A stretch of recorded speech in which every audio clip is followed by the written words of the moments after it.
Zambia, Zambia, Zambia, remain we stand under the flag of our land. Zambia, praise to thee, O one, strong and free.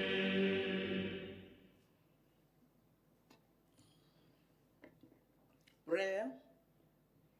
Almighty God, who in your infinite wisdom and providential goodness has appointed the offices of leaders and parliaments for the welfare of society and the just government of the people, we beseech you to consider with your abundant favor us, your servants, whom you have been pleased to call to the performance of such important responsibilities in this land. Let your blessing descend upon us here in Parliament assembled, and grant that we may, as in your presence, treat and consider all matters that shall come under our deliberation, in so just and faithful a manner as to promote your honor and glory, and to advance the peace, prosperity, and welfare of our country, and of those whose interests you have committed to our charge. Amen.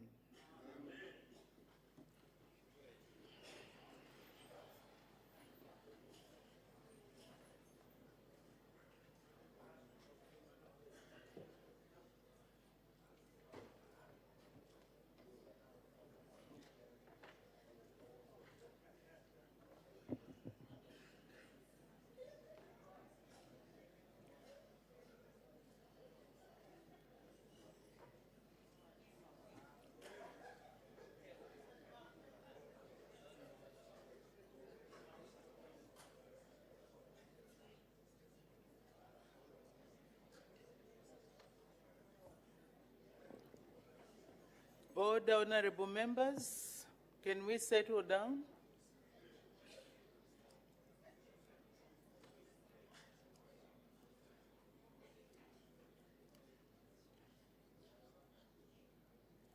May Her Honor the Vice President indicate when the President, Mr. HAKAINDE HICHILEMA, will arrive to address the House.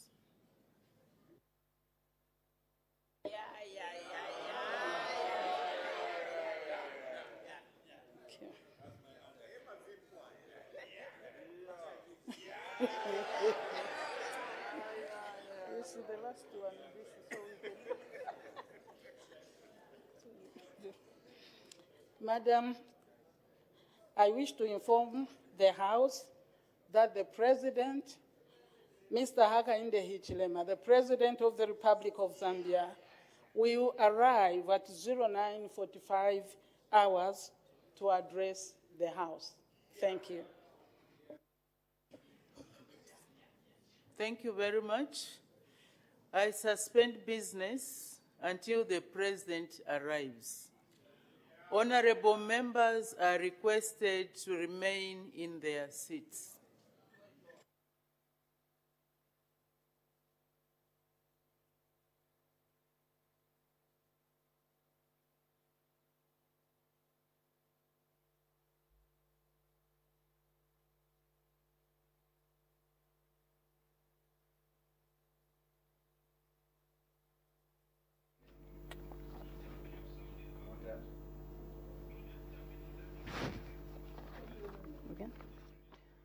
All right, good morning. Live business has been suspended until the President arrives here at Parliament buildings. He is scheduled to address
of the church is to supplement government effort. When government puts up... President HAKAINDE HICHILEMA will on Friday 20th February 2026 address the nation on the progress made on the application of national values and principles. The address will be broadcast live on Parliament's television on DSTV channel 272, GoTV channel 28, Topstar channel 5, Parliament Radio, the National Assembly of Zambia Facebook page and our YouTube channel. Note that access to the seating of the House will be strictly by invitation. Make a date on Friday, 20th February 2026 at 09:45 hours. Parliament TV, bringing Parliament closer to you. President HAKAINDE HICHILEMA will on Friday 20th February 2026 address the nation on the progress made on the application of national values and principles. The address will be broadcast live on Parliament's television on DSTV channel 272, GoTV channel 28, Topstar channel 5, Parliament Radio, the National Assembly of Zambia Facebook page and our YouTube channel. Note that access to the seating of the House will be strictly by invitation. Make a date on Friday, 20th February 2026 at 09:45 hours. President HAKAINDE HICHILEMA will on Friday, 20th February 2026 address the nation on the progress made on the application of national values and principles. The address will be broadcast live on Parliament's television on DSTV channel 272, GoTV channel 28, Topstar channel 5, Parliament Radio, the National Assembly of Zambia Facebook page and our YouTube channel. Note that access to the seating of the House will be strictly by invitation. Make a date on Friday, 20th February 2026 at 09:45 hours. Parliament TV, bringing Parliament closer to you. Thank you very much for still watching Parliament TV. We appreciate your viewership. This is Parliament TV, the station that is dedicated to bringing Parliament closer to you. Indeed, you can follow Parliament TV on DSTV, that's channel 272, and GoTV channel 28 and Topstar on channel 5. Not forgetting the National Assembly of Zambia Facebook page and the National Assembly of Zambia YouTube channel. You can follow deliberations, but also always talk about our sister channel, which is Parliament Radio. You can always catch us via the website, which is www.parliament.gov.zm. So in case you've just joined us, our business has been suspended until the President arrives here at Parliament building. So members of Parliament and invited guests have been asked to remain in their seats. So we mentioned earlier on that we did have, a chat with some members of the public. They just gave us, their expectations regarding the President's address. And so let's have a look and we'll be right back. The church is in the community. The church knows where there's serious poverty levels. The church knows what the economical situations are. So the government comes in with its provision and supply. So we come and advise government to say, look, this system can work in here, this system cannot work in here. The government can also use the church to channel its distribution of mega resources. So there we work hand in hand. The church becomes a distribution point, the government stands as a supplier to the needy, because the church is going to identify where there's major need compared to other places. We are talking about equity and equality. The church is able to identify, and the government now comes to work hand in hand with the church, because the church knows in which areas there's need without any biasness. We have seen a widespread of abuse of social media of late in the name of content creation and so forth. And I think the basis, how best we can work together, is number one, as we are encouraging the President to ensure that the values and principles are mentioned outrightly. And we want to state that as the President is going to address the nation, let him be specific on a number of issues that will bring integrity in terms of social media. We want to recommend the issue of the government in terms of cyber law that I've put in place. But we feel that is not enough. We need serious awareness to speak to our people, to understand the issues of value. So the church, our role, the government is putting policies in place, putting laws in place. What is the role of the church? The church now to make the citizens aware of how we carry ourselves.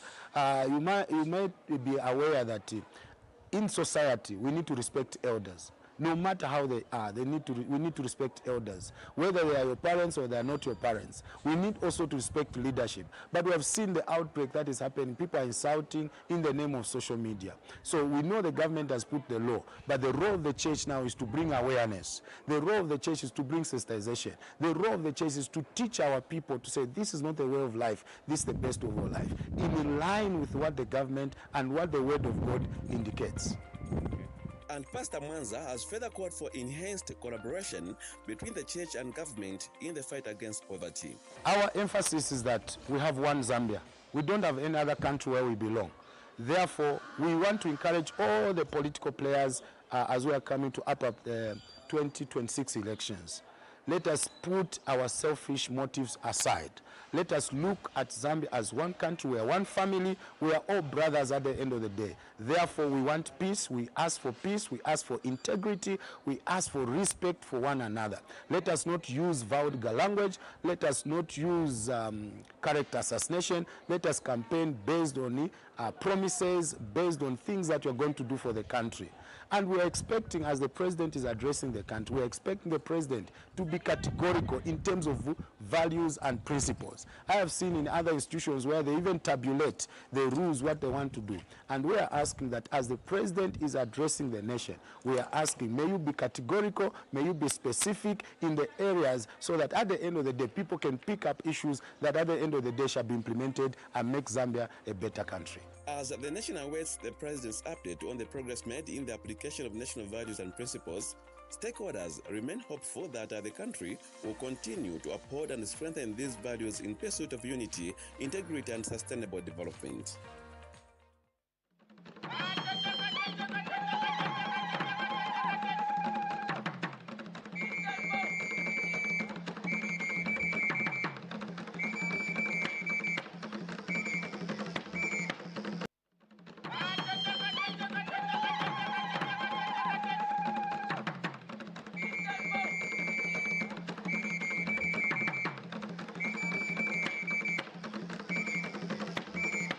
So what I would really love the president to actually speak about is behavioral change, where youths actually engage into alcohol activities and drugs. So I'd really love the president to actually speak of us youths engaging into sporting activities, for example, football, netball, yeah. As the president prepares to go and address issues at the National Assembly, I would like to share my perspective on the issue of early marriages. Early marriages has been a problem to society since a long time ago, but as we have developed, more towns and cities have ignored and been revoked, but still there in the districts, in the provinces, early marriages is still there, especially to girls. Girls are more vulnerable because they're the ones who are getting married off. So I would like the president to put up measures that should be revoked because it's affecting their lives, their opportunities to have better futures, to get jobs, to become a meaning to society. They don't have that. My expectations from the president is that he's going to address us on unit and good leadership and the country's future direction. Yes, so what do I mean by saying unit, good leadership? For good leadership, let's talk of corruption. Yes, there are in those areas whereby corruption is undertaken. Therefore, we need to fight against corruption. Yes, so that everyone has equal access to work. Because some of the people, for them to have access to certain work, they need to pay a certain amount. But to promote equality to those who are poor, who cannot afford to pay, you see. Yes, so I hope we will talk about good leadership, avoiding corruptions. Also, we need to unite, to be united as a nation for things to go in accordance. I urge my president to actually refer to ways in which we can actually use social media, because nowadays social media can be used to actually improve our lives as a country, individuals and at large. But you find that our fellow youths are now not using that privilege into a rightful manner, but otherwise destroying it. I urge my fellow countrymen and women, student populace, to actually take use of this social media. Use it in the right way so that you can develop as an individual and as a nation at large. Coming to the aspect of what I expect from the president to address the nation about the moral values and the national values. You know, as Zambia being a democratic country, there is a way us as citizens are expected to live. And a good example I can say is how the president conducts himself. So us as citizens, we should be able to behave morally, to actually imitate him on how he conducts himself socially. Coming to the aspect of suicide, especially in Sinazongwe district, to be specific, Malima, citizens have, you know, conducted themselves in various aspects of killing themselves, suicide. So I actually expect the president to, you know, to maybe create or make a policy in education sector where the component structure of citizens being taught or being, you know, having topics on how they should be making themselves when they have mental torture, so that issues of suicide rates can be, you know, the rates can come down.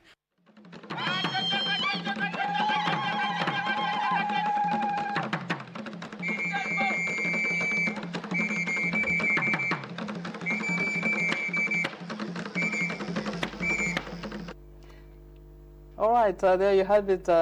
Expectations from members of the public regarding their presidential address. Earlier on, we did see, you know, Pastor Jackson Mwanza of the Revival Ministries just, you know, outlining the role that the church does play in upholding morals and principles within, you know, society. So in case you've just tuned in, business has been suspended until the President of the Republic of Zambia arrives here at Parliament buildings. Remember, he's scheduled to address the House and the nation on the progress made in the application of national values and principles.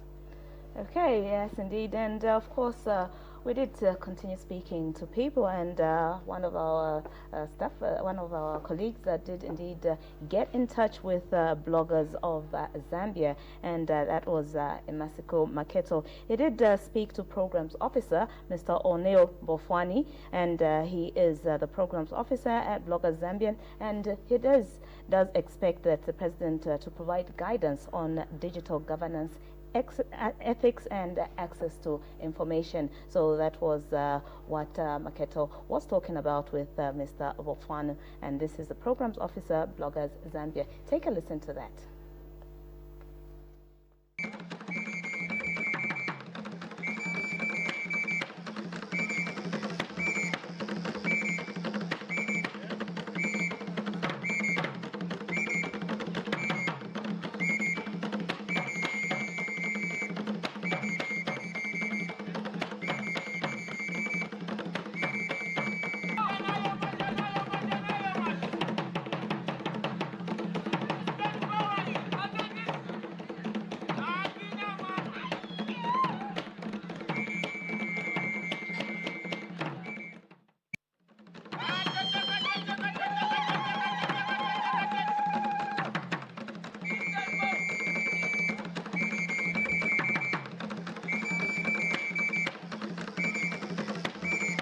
In terms of the presidential address on the implementation of the national values and principles, we found, I think, some things very interesting from his previous address. There were issues that had to do with most of our work, which if you look at what our mandate are, we have 4 main themes of work. And we have issues of digital rights there, we have issues of press freedom, we have issues of civic technology, but as well as media and information literacy, which are all very important when we're talking about digital governance. So for us, of course, there are those 6 values, but you find that all 6 values actually touch on issues that have to do with digitization and digital platforms, but also the rights of citizens. So in the previous address, the President had touched on issues of social media and the uses of the internet in the country, specifically touching, it should have been on morals and ethics.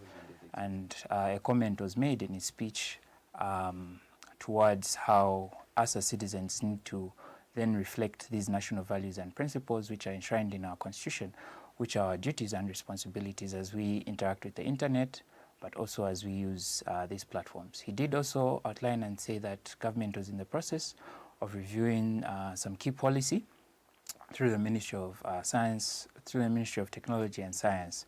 And I think we are following those developments keenly. So for us, our expectation is that he will touch those, but it being the election year, we also hope that he will be able to give some sort of guidance, but also reassurance to the citizens, so that even as these issues are being spoken about or discussed, because these are platforms where citizens are now having discussions around issues of governance, but then also issues of the election. So we hope to hear how government plans just to ensure that that space also remains very free and open. We did have some challenges. So when we look at the national values and principles and the use of social media, these national values and principles are for yourself and myself, but then every citizen of the country to follow and to actually abide by, because they describe what sort of a citizen we should be and our duties. So we expect that even as we are interacting on these platforms, we follow our issues on morality and ethics, whether we are just citizens or we are professionals or not. We expect that there will be some form of morality and ethics as described in the Constitution. But also issues of patriotism. I think that is one of the other values. But there's also the value of good governance, which is very important when it comes to the digital space, the issues of access to information for citizens to have, especially it's an election year, so it's important for citizens to have accurate information, but then also have government institutions share this information accurately and in time, so that citizens are able to get the truth from them and not using these alternative platforms on these social media platforms that we have that may not be producing accurate information.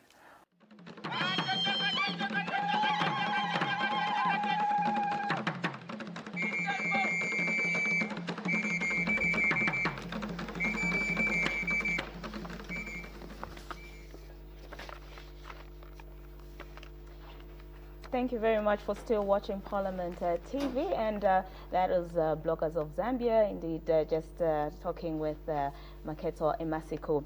And maybe this time around, as we're still waiting for the President to make his way to the National Assembly of Zambia, and of course later on at 09:45 to address the House and indeed the nation, we'll just take a look at some of the issues that he touched on principles, values and principles when he addressed the House last year. Claudette. Absolutely. So the Constitution under, Article 8 outlines the national values and principles as follows. That's morality and ethics. So we expect the President to touch on these particular, principles and values: patriotism and national unity, democracy and constitutionalism, human dignity, equity, social justice, equality and non-discrimination, good governance and integrity, and lastly, sustainable development. So like Muta did mention, we'll just go through, last year's, speech in case you missed his address last year, or just to recap and refresh our minds regarding, what the President, talked about last year. We'll do that just now as we wait for his arrival here at National Assembly. Okay, and just before he started giving out his address, he did want to emphasize on the importance of these national values and principles. He did say that these are very important, essential in guiding our behavior, not only as citizens, but also as a whole country. So he said it was essential in guiding our behavior, building our character, and indeed promoting social cohesion. So that is what he emphasized was the importance of these national values and principles.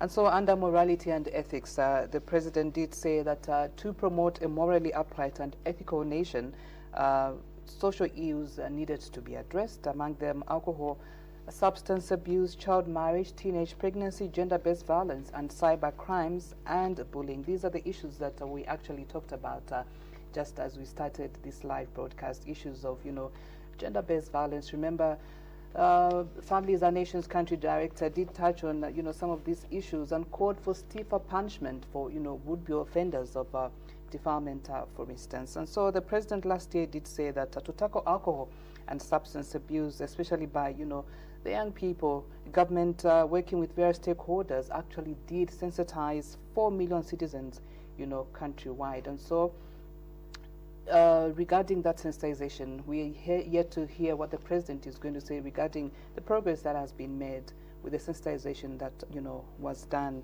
of nearly 4 million citizens regarding, you know, alcohol abuse. Another thing that he talked about when was when he expressed his concern with a new form of violence, and this he said was cyber crimes and bullying, a new form of violence. And I'm sure, I think probably many people have you know, complained about such a vice. Another thing also he talked about was scammers. Scammers, saying that this is an escalation of sophistication when it comes to, you know, scamming, especially mobile money services. I'm sure many of us have been victims. So as Claudette, what's your experience? I've had a lot of messages that have been sent to me. You've won this kind of money, and I'm like, I never entered, you know, any competition. So how do I get to, you know? But some people actually fall prey to, you know, to such, you know, vices, and it's very unfortunate. So yeah. Yes, that's very unfortunate. So on our screens we have those pictures there in the chamber, and we've seen that the members of parliament are indeed still in the chamber as directed by Madam Speaker, and waiting patiently for 0945 when he's going to address the nation and of course through the House. So the service chiefs should of course be in Parliament premises today, and we'll be giving you more details on many of the arrivals that will come.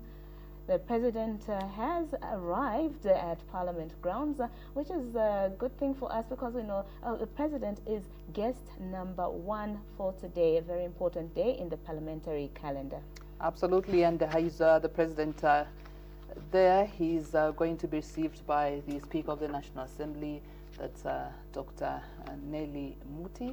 And before the President actually enters the chamber to address the nation and, you know, the House, he's going to go to the Speaker's, you know, chamber as per tradition. Every time we have a visitor, high-profile, you know, visitor, they actually, you know, go to the Speaker's chamber, exchange a few words, and there's going to be signing in the, you know, the visitor's book. And when that process is done, we do expect the President to come through to the chamber for the long-awaited address. So members of Parliament sharing 1 or 2 words as they wait for the arrival of the President, who is already here at Parliament buildings. And in case you've just joined us, business has been suspended until the address, you know, starts at about 9:45 hours. And so members of Parliament and invited guests have been asked to remain in their seats. Of course, members of Parliament are taking memorable, you know, pictures. Yes, taking memorable pictures. You know, it's not an ordinary day. Absolutely. Of course, we do know every Tuesday, Wednesday, Thursday, and Friday they do come here, but that's for just ordinary business in the House. But today is special because the President will be a part of this gathering, and of course, and it only happens twice a year when he officially opens Parliament, and today when he has to make an address, you know, just giving the progress made in the application of national values and principles. And so there you have it. That's the President being led by the Sergeant at Arms, and they are making their way to the Speaker's, you know, chamber, and thereafter we'll see the President enter the chamber for the address. And so, like we mentioned earlier, we were just going through the speech, the presidential speech that was delivered last year, and we were looking at some values and principles that are outlined in the Constitution. We looked at morality and ethics, and under that, cases of gender-based violence in the country remain high. The President did state, and that he did say that this actually affects lives, and dreams are shattered of you know, very young, you know, people, and therefore government is implementing the National Gender Policy and strengthening enforcement of the Anti-Gender-Based Violence Act to reduce incidences of the vice. And government has continued to support victims of GBV through provision of counseling, service, legal aid, and safe spaces. And these are some of the issues that were brought out from some members of the public, that we talked about. We keep on talking about, these issues year in and year out, and I'm sure there's need for stiffer punishment to deter, people from, engaging in such horrible vices. Yeah, Claudette, something that really strikes me is if someone is, going through GBV, then they decide to keep quiet. Why are you keeping quiet? Today you go through GBV, you keep quiet. Next time it happens, you still keep quiet. So it was in that line, actually, that the president said, urged everyone to report cases of GBV. And another thing, Claudette, that he talked about, earlier on I was talking about scammers, but the president did say that the government was actually creating a safer online environment by strengthening legislation, which you rightly talked about, and the government would not actually relent in its efforts to restore sanity in the digital space, as it was for the good stability of the country. So another another value and principle is patriotism and national unity. What did you talk about last year? Yeah, so on patriotism and national unity, he did actually say that, they play a pivotal role in shaping and nurturing a strong nation. And he did indicate actually that the key factors in fostering national development, which helps in achieving our collective aspirations as a people. One thing that really pops out when I listen to, or when I hear national unity, is something that he talked about, the national symbols. And these national symbols that the president actually talked about included the national flag. As a patriotic Zambian, are we proud enough, to just lift the national flag, just display the Zambian colors? Another symbol was the national anthem. National anthem, how do we sing it? How do you sing it as, as a citizen? So those are just some of the symbols: the national flag, the national anthem, the national motto, and the public seal. And, Claudette, one Zambia, one nation. I remember the president added something else. Was it one people? One people, should be one people, yeah. Yeah, so it was one Zambia, one nation, one people. Okay.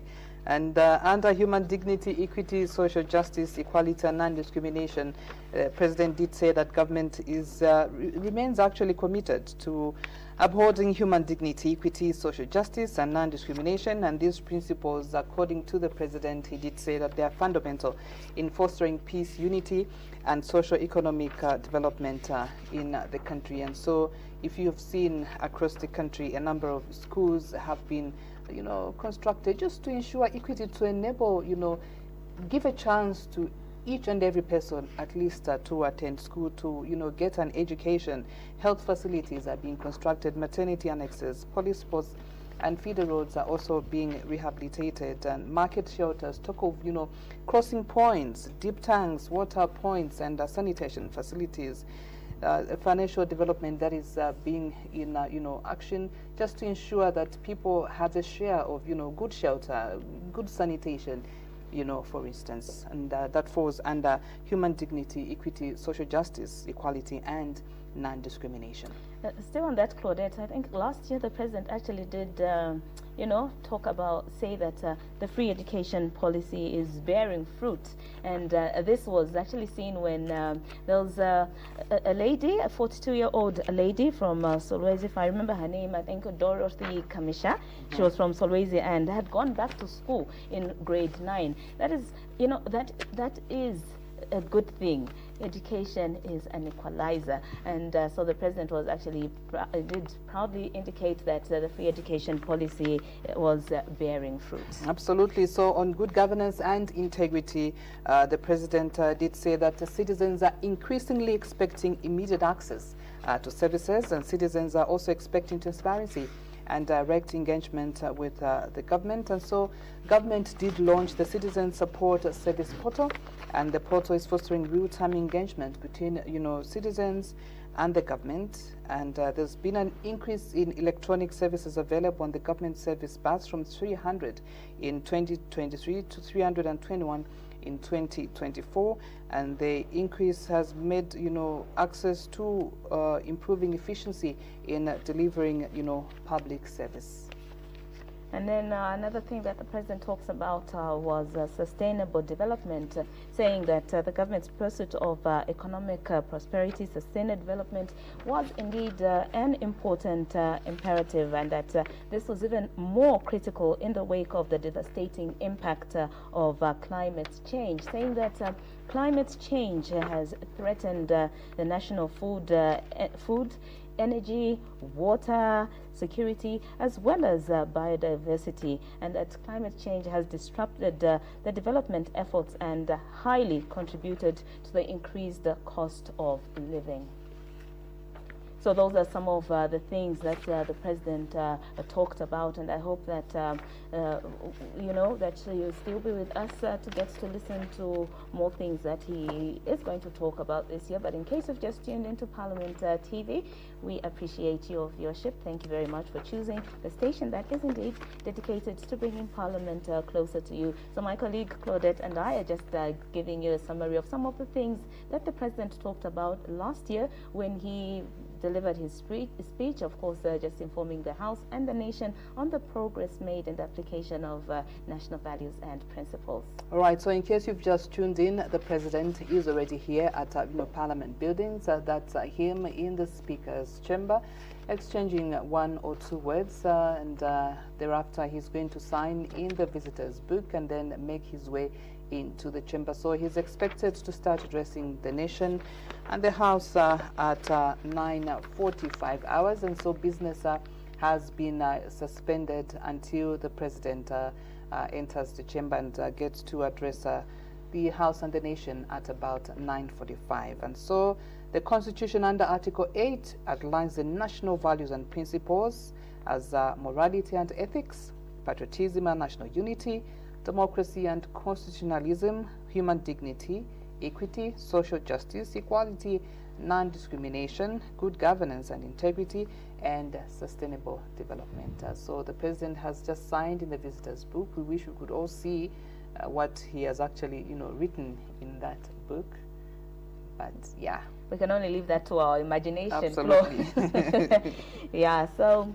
Yeah, that's what has happened so far, and maybe just we've talked about what happened, what he said on the floor of the House last year. But in concluding, the president did actually say that the journey is far from complete, and the progress the government has made is part of the foundation upon which it must build a better Zambia, and this foundation upon which peace, unity and prosperity must forever be anchored, and that the journey requires determination, passion, courage with focus, and with focus he did say we definitely are going to get there. So peace, unity and prosperity must forever be anchored, and that with focus the country will get there.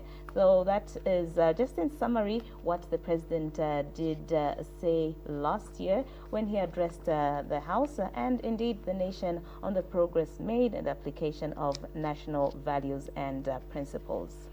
And so in a few minutes from now, we do expect the president to come through to the chamber, of course, accompanied by the speaker and being led by the sergeant at arms. And so business has been temporarily been suspended until they address various stakeholders, invited guests, that is, members of the diplomatic corps, members of some political parties, some non-government organizations are here to listen to the presidential address. I know a number of people have their expectations regarding the address, and immediately after the address we'll get reactions from some invited guests and some members of parliament just to hear what they'll have to say regarding the address by the president, to hear if their expectations are going to be actually addressed during this particular address. So you can always join us after the address just to get reactions from some members of parliament and of course some invited guests. So in a few minutes from now we expect the President of the Republic of Zambia, Mr. HAKAINDE HICHILEMA, to address the nation and the House on the progress made in the application of national values and principles. Okay, so on our screen there we see MPs patiently waiting for 09:45 hours when His Excellency the President of the Republic of Zambia makes his entrance into the chamber to, of course, deliver the speech that many of us, I'm sure, are waiting to listen to, just to listen to the contents of that speech. So as Claudette did indicate, this is one of the very important days in the national calendar, and of course apart from this day when the President comes here, another day is when the President officially opens Parliament at 9:45. We expect him to address the House and indeed the nation. If you've just tuned into Parliament TV, we're saying welcome. This is the place to be. This is the place to be. Watch parliamentary deliberations as we bring Parliament closer to you. We always say you can follow us on Parliament TV on DSTV channel 272, not forgetting on GoTV channel 28. On Topstar, you can catch us on channel 05. We also have social media platforms, Claudette. Yes, indeed, we have our Facebook page, National Assembly of Zambia, Facebook page, and the YouTube channel. Hey? So it's a National Assembly of Zambia, the YouTube channel. But as we always say, we, as the National Assembly of Zambia, we also have, the radio. So you can also follow the radio and follow deliberations via our website, www.parliament.gov.zm. And of course, many places in the country where you can follow the deliberations on Parliament Radio. Remember, we are here to bring Parliament closer to you. So in last year's address, as the President concluded his speech, he did say that a Zambia free from discrimination, gender-based violence, teenage pregnancy, corruption, and cyber crimes and bullying is attainable. A prosperous Zambia anchored on our national values and principles is achievable. And so indeed, we can actually, achieve and attain all these if we get to unite and, work together. So we are yet to hear what the President has to say regarding the progress made in, issues such as, gender-based violence, issues of, teenage pregnancy. There are certain provinces that, rate high in terms of numbers of, girls that, get pregnant. So we're yet to hear what is being done to stop this vice, among many other issues. And so there you have it, the Sergeant at Arms leading the President of the Republic of Zambia and Speaker of the National Assembly into the chamber as the address is about to begin.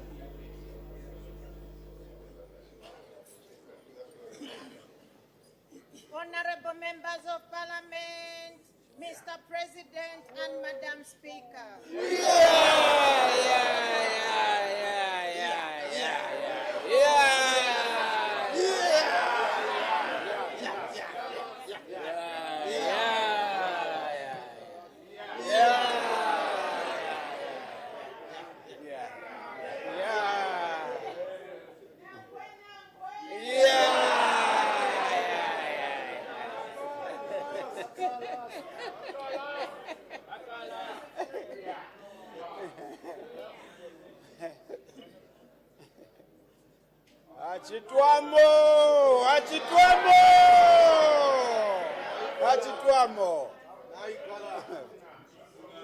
We may take our seats.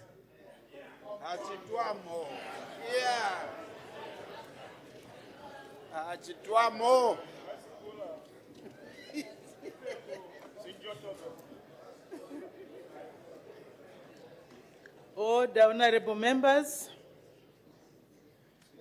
Honorable members, the House would like to welcome to the Assembly the President of Zambia, Mr. HAKAINDE HICHILEMA. We are honored, Mr. President, to have you in our midst. May I now invite you, Mr. President, to deliver your address. Mr. President. Madam Speaker, good morning. Yeah. In accordance with Article 9(2) of the Constitution of the Republic of Zambia, we are pleased to join this august House to report on progress made in the application of our national values and principles.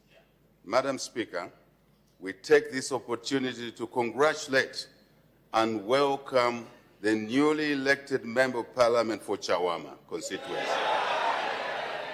Honorable Bright Nundwe, following the by-election held on Thursday, 15th January 2026, which passed without violence in Chawama.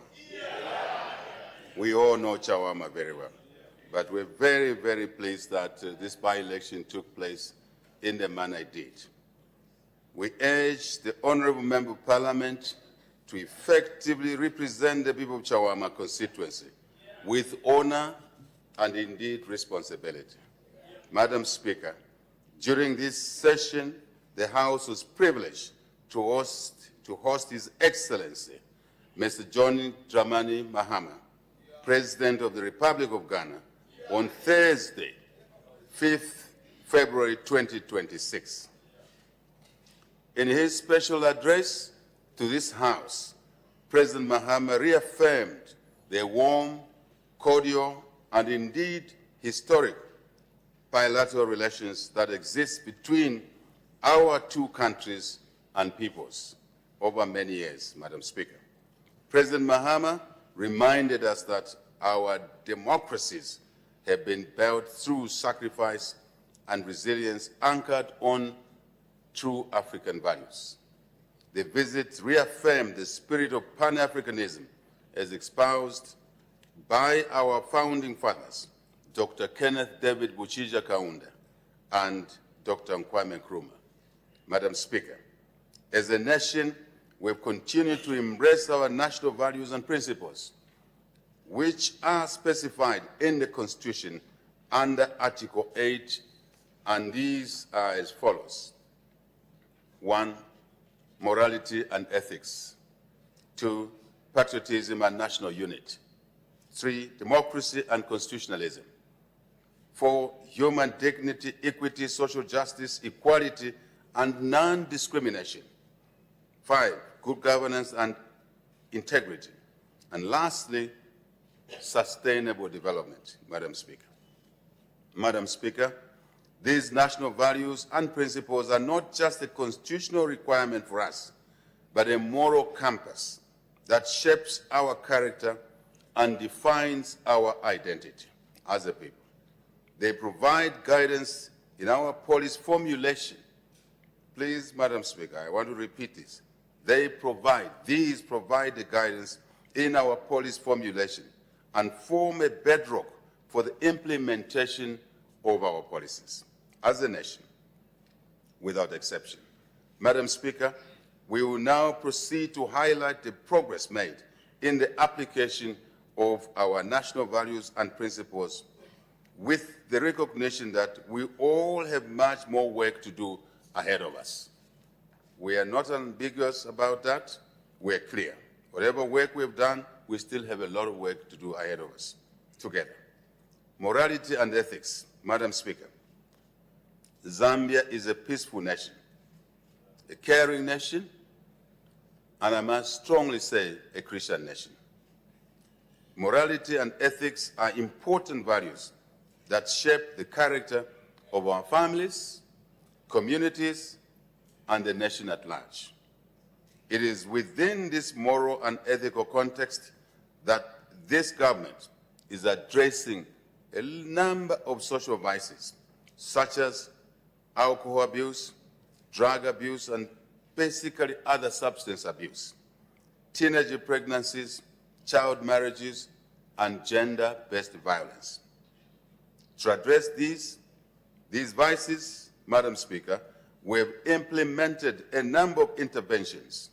These include, very important, free education, keeping children longer in school, very, very important, skills training, empowerment initiatives, and nationwide sensitization programs for community members, workers, as well as civic and traditional leaders. Child marriage, teenage pregnancy, and child defilement continue to be serious social challenges in our society, Madam Speaker. No country can realize its potential if its girls and boys are left behind. Miti Kula Empire. Madam Speaker, I'm only saying that our children are the future of our country. I'm not speaking Greek, I'm speaking Zambian. We can all therefore agree that it is time to end child marriages in our communities. Madam Speaker, to address these social ills, government continues to sensitize traditional leaders and their communities, our communities, across the country. In addition, thousands of teenager girls who dropped out of school, Madam Speaker, and got married, so to say, are now receiving counseling and are being brought back to school as much as possible, so they can benefit from our free education policy. We do this because we love our children, we care about our children, and we will work tirelessly to ensure that all our young citizens benefit from the opportunities that this government is providing.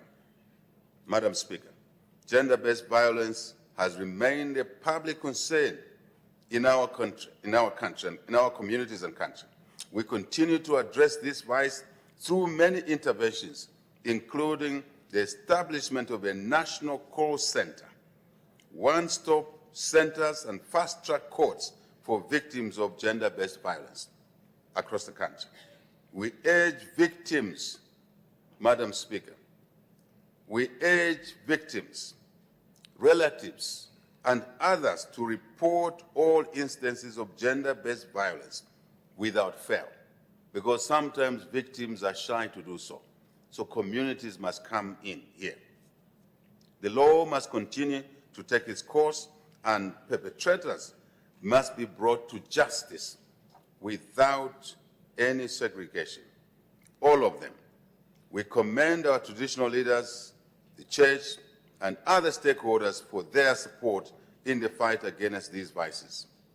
Madam Speaker, we remain deeply concerned with regard to divorce rates in our country. This is not good at all, because families are the foundations of communities and a strong nation. So we're concerned about this. Loving, caring, strong families really must be promoted at all times.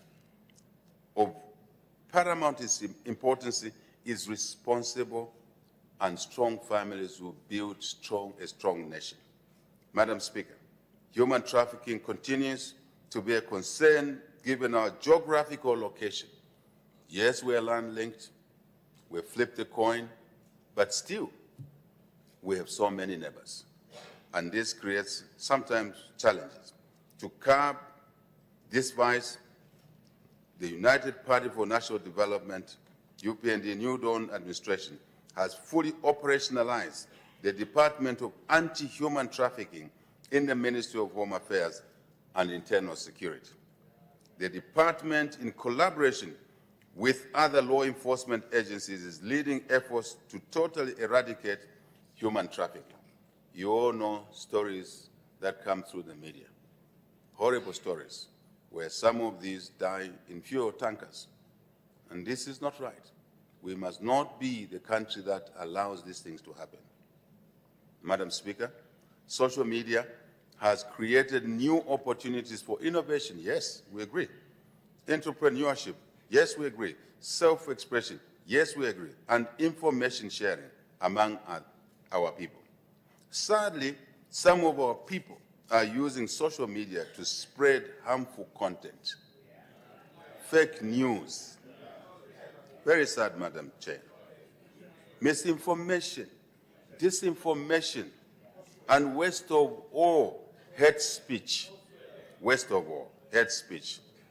Social media is also being used to commit cyber crimes and harass innocent citizens, including the girl child, women. And it's true, men as well. It's very true.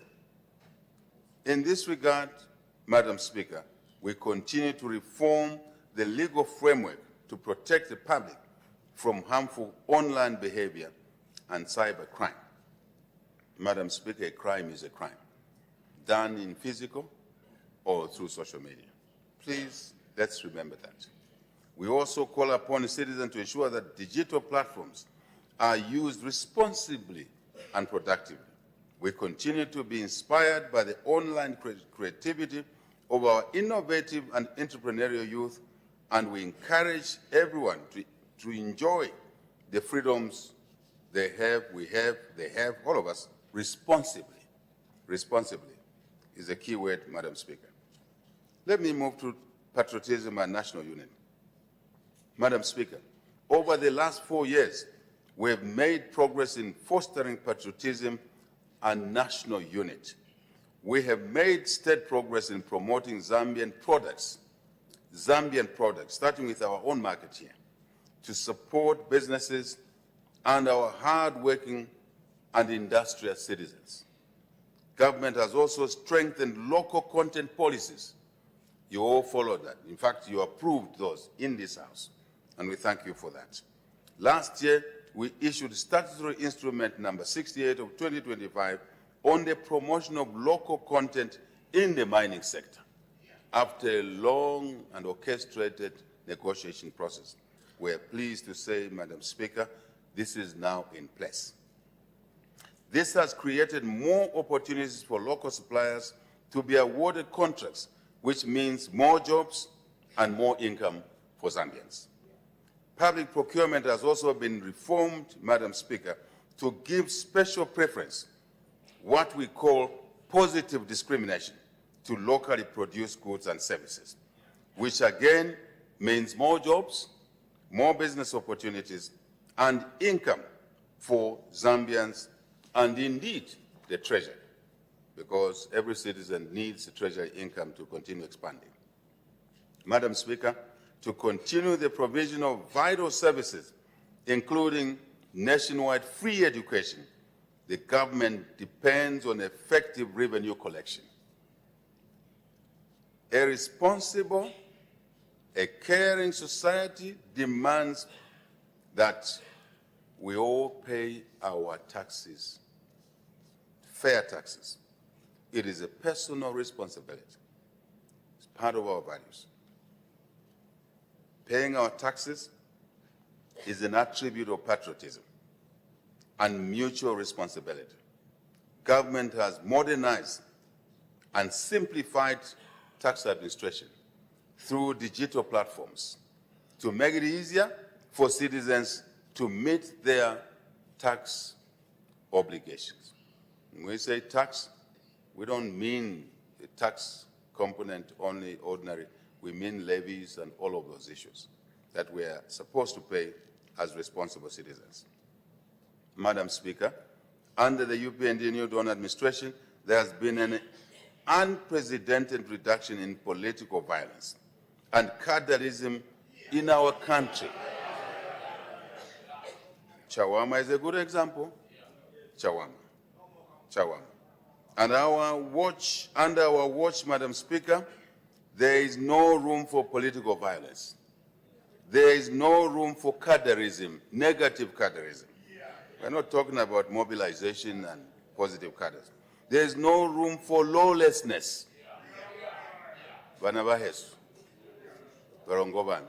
There's no room for lawlessness. All of us must take this as a personal responsibility. I'm just saying, brothers and sisters, again, I'm speaking Zambian here, Madam Speaker, to clarify. Let me be clear. No one, and I mean no one, is above the law. No one is above the law. Madam Speaker, this administration has consistently promoted unity in diversity through the principle of one Zambia, one nation, one people. If I may repeat, Madam Speaker, this administration has consistently promoted unity in diversity through the reminders, through consistent messaging that we are one Zambia, one nation, and one people. Yes, and I'm addressing both sides of the House on this one.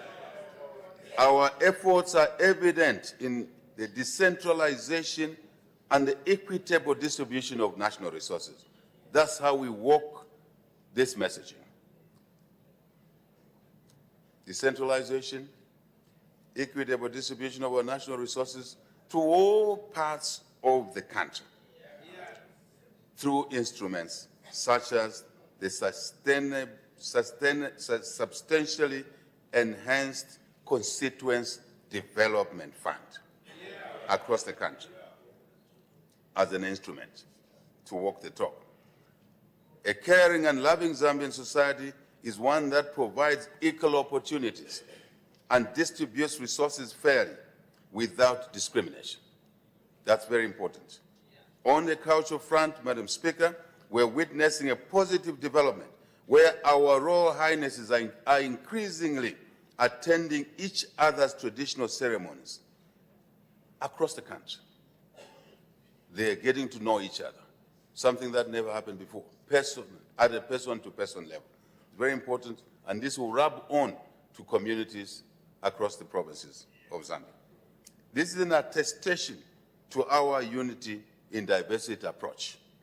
Last year, we had the honor to meet with all the traditional leaders, at least almost all of them, at the Mulungushi International Conference Center, near here, as part of our continued efforts to promote national unity in our country. Because these are important building blocks. This is enhancing the mutual understanding and appreciation of our shared and rich cultural heritage. We are, Madam Speaker, indeed, as I said, one Zambia, one nation, one people. We must all remind ourselves of this issue. God is great.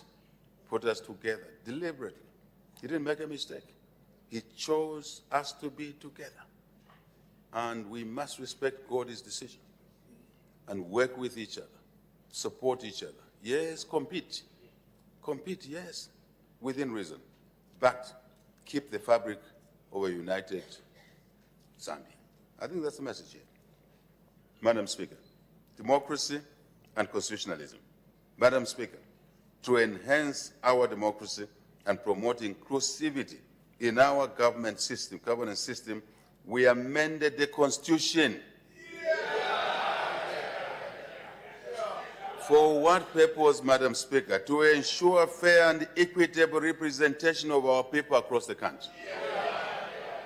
We thank our citizens across the country for making valuable submissions to the Mushavati Constitutional Technical Review Commission or Committee.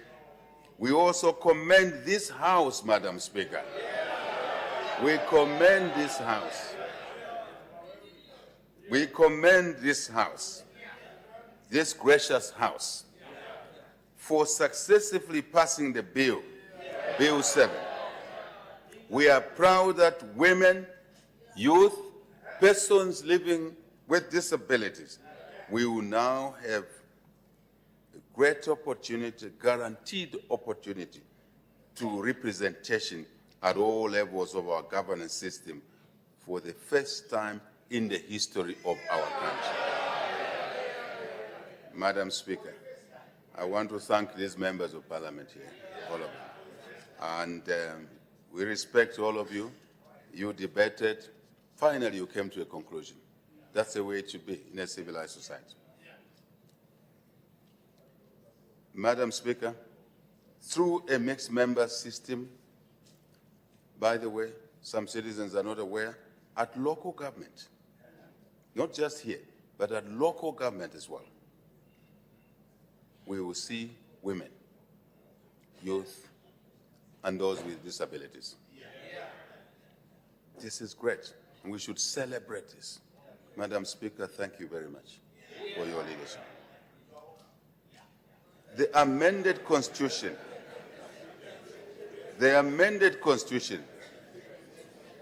Madam Speaker, it is interesting to know even those who didn't support Bill 7 are now in the forefront looking for new constituencies.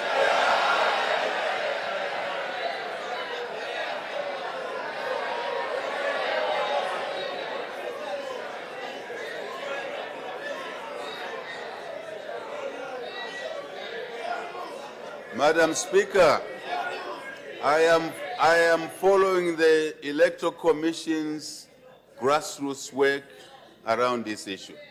And there is no corner of the country where they are not supporting these amendments. Delimitation is popular. So democracy works, Madam Speaker. At least we think ahead for all, not for a few. Madam Speaker, these reforms mean more support for our communities, more opportunities for women.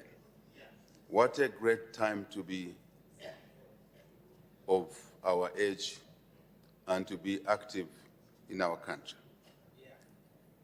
The youth of Zambia, those in our communities we think are less human than us.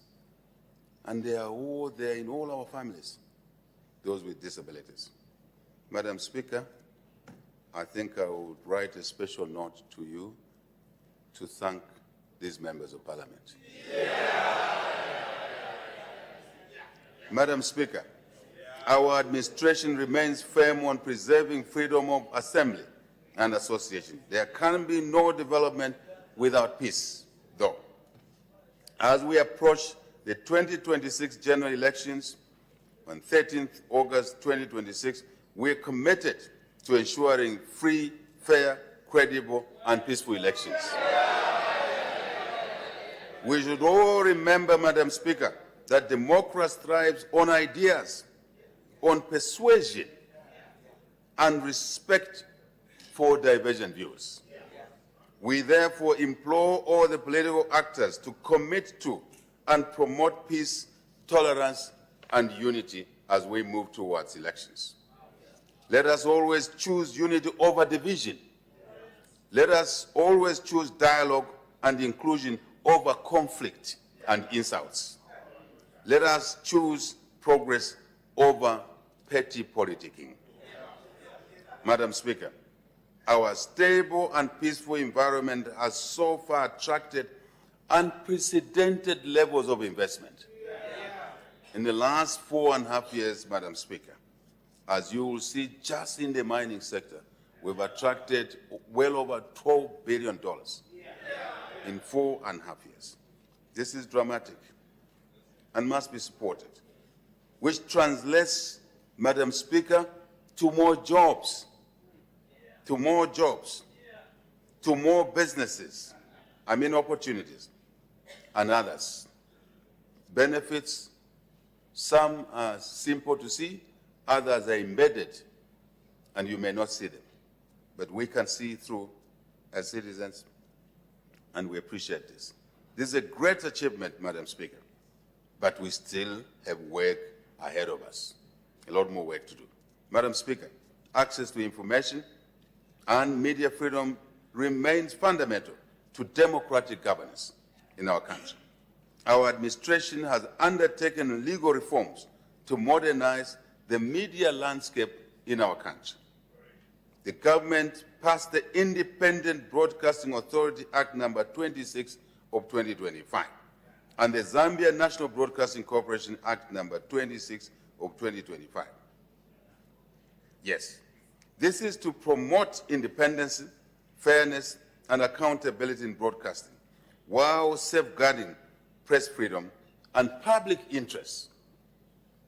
Madam Speaker, all freedoms must recognize public interests at all times. Personal must be embedded in broader public interest.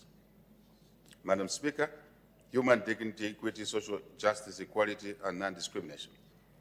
Madam Speaker, since 2021, the UPND New Dawn administration has continued to advance human dignity, equity, social justice, equality, and non-discrimination as the central pillars of national development, not peripheral, but central.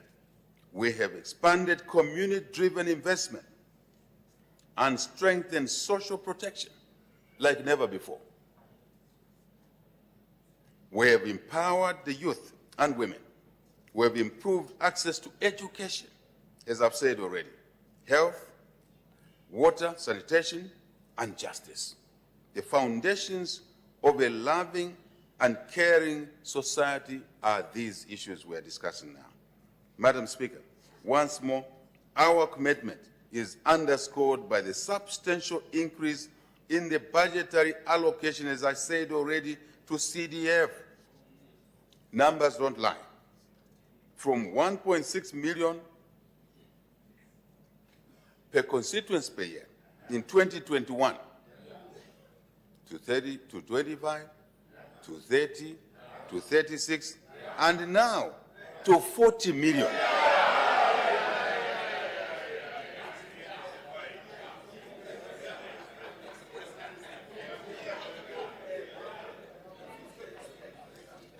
Let me repeat, Madam Speaker. From 1.6 million to 40 million. And Madam Speaker, this is walking the talk. When we were in opposition, we were saying we'll increase CDF to be equivalent to $1 million. Where we are now, this is more than $2 million per constituency at today's exchange rate. This is it. More. Madam Speaker, I'm being enticed to... I stay with my program, but definitely, just hear me out a little bit.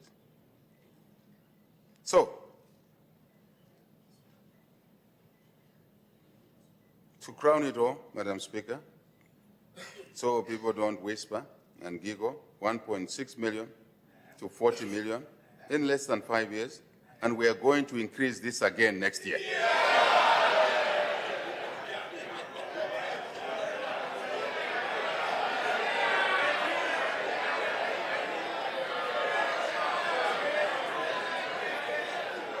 Madam Speaker, we are going to increase this again next year. But hear me out, through God's will, courtesy of the people of Zambia, who would make this possible through the elections that are coming. We understand that the voters decide, but we do believe that voters will acknowledge this progress that has been made. The people of Zambia give us opportunity to serve them, and only they do that. When they give us this opportunity, we must use them effectively and not squander them. Take money to them, which they never had before. Through the CDF, Madam Speaker, we have empowered the youth, the women, and the vulnerable in our communities. We have provided bursaries to our learners attending secondary boarding schools. Parents don't have to sell chickens every January. The government, your government, Madam Speaker, has taken responsibility for raising our children. This is an emotional issue for some of us who came from villages. And only because of education, we are here. This is an emotional issue, and it's a matter of responsibility to give to our children. Madam Speaker, secondary boarding schools across the country, and the decisions are made at the constituency level, not in Lusaka. This cannot be anything greater than this. And for skills development as well, those that don't make it to colleges, this government is taking care of them through skills training, sponsoring them, and many now are molding bricks to help build schools, clinics, and other facilities. This is a great, great development for our country. Madam Speaker, just to reinforce, this is a giant step in the right direction. And we will not rest until every Zambian family feels the benefit of this generational change activity, if I may call it that. Madam Speaker, we are delivering for the people of Zambia from a place of love and deep care, not from any other angle. Let me be specific. The reason we deliver these things because we love the people.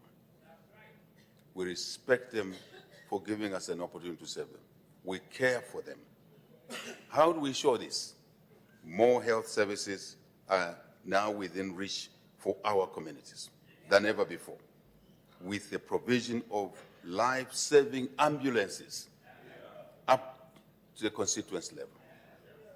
And the ambulances are getting to all the places across the country. Appropriate ambulances, life-saving. You look at what is contained in that ambulance, it's a small hospital. It's great. More of our mothers, especially in rural areas, can now deliver in appropriate maternity facilities, opportunities many of us never had. But it's our duty to give them to our aunties, our mothers, our nieces across the country. Madam Speaker, the policy of attaching a maternity wing at every health center is working. And these MPs are delivering. I want to thank them for that. Thank you. Madam Speaker, acceptable sanitation is a minimum, but also lighting. Solar allows us to do that now, and we should do it. These are priorities. I urge all people seated in this House that these are not matters you must say, I don't support. It's not supporting this government. It's supporting the people who elected you into government. Those are the beneficiaries, not this party or that party. Please, let's work together on this issue. We are picking revelations that in some constituencies, members of parliament are resisting these minimums. You are punishing your people, our people, and we will not allow you to do that. No. Thank you. More of our children are learning in decent classrooms now, which classrooms now have desks instead of kids sitting on the floor. Opposed to previous situations, commonplace situations, where kids will be sitting on a log. How can their attention span be anything longer than 10 minutes? Madam Speaker, more of our students are receiving bursaries, meal allowances, which were taken away. They are back. More of our health workers and teachers in urban and rural areas are providing critical services to our communities because we've employed more. More of our communities can now access clean, safe drinking water. More of our traders are conducting their business in modern market facilities.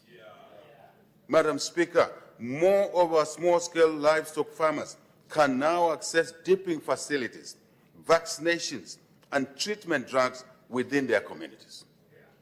Madam Speaker, more of our communities are becoming safer with construction of police posts and provision of police vehicles in each and every constituency, including Kantanshi, in Mafken. Madam Speaker, Mafken is Mufrila. Fellow citizens, we commit to continuing to deliver for each and every Zambian citizen because we love them, as I said. We care for them. We value them. Their welfare is our welfare. Madam Speaker, human dignity, equity, and social justice cannot be attained without social protection interventions. Not possible. We have expanded our social protection programs across the country. The social cash transfer value for vulnerable households, numbers don't lie, and beneficiaries has been doubled from 200 to 400 per month. For beneficiary households where there is a member with a disability, the value has increased from 400 to 600 per month. This year alone, we've increased the number of beneficiary households on social cash transfer from 1.3 million people to 1.5 million countrywide. Madam Speaker, this House has supported this measure, and we ask the House to continue supporting such measures going forward. Elections must not stop us from delivering for the people. We must continue delivering for the people of Zambia. Under the Food Security Pact, Madam Speaker, the number of vulnerable but viable farmers has increased from 240,000 to 320,000 beneficiaries. Tremendous. We have expanded the Cash for Work program. Madam Speaker, we have expanded the Cash for Work program to cover all the 116 districts across the country. Madam Speaker, this is from an initial number of 84 districts because, or essentially, this was targeted at those who were adversely affected by the worst drought in living memory, which we experienced. Now we said, let's extend it to all the 116 districts. So the members seated here, please make sure that these programs are taking place in your constituents because there's work to be done. This is better than tantamen. People work, then they get paid. I think that's a culture shift that we need in our country. Madam Speaker, access to clean water and sanitation, as well as adequate fundamental, I'll repeat it. Access to clean and safe water, as well as adequate sanitation, is fundamental to our citizens' health. Dignity, Madam Speaker, dignity. Just imagine from a pit latrine to a flush toilet. A young teacher, 24 years, 25 years old, posted to Muyombe. And now she can go in a toilet and she can flush the toilet. Dignity. This is very important. This is important. Madam Speaker, it means that this young teacher will go to Muyombe and teach with happiness because her basics are met and she will remain attractive. That is important. And, Madam Speaker, government has implemented an array of interventions to expand access to safe water across the country. And I want to encourage members of this House. Water and sanitation is one of the central priorities in Syria. So is education, so is health. Please do not deviate from there, because we don't want one part of the country to be left behind. We don't want that. Let's not make a human decision to punish innocent community members. Through these interventions, Madam Speaker, over 4.9 million citizens have been provided with clean and safe water. This is a significant number, but we are not resting until every Zambian has access to clean water. Madam Speaker, the UPND New Dawn administration remains firmly committed to addressing economic and social barriers to children's participation and progression in education. Yes, there's free education, but there's some inherent issues that hinder kids from going back to school. In 2021, we reintroduced the free education policy, yes, but we still have other things to do, other interventions to do. As always, Madam Speaker, you know I'll say it, that education remains the best in investment, equalizer, and truly inheritance. Best investment, equalizer, and inheritance. We should all remember this issue. Many of us here without education will be in very difficult circumstances today. Many of us here, very difficult circumstances, including the Speaker.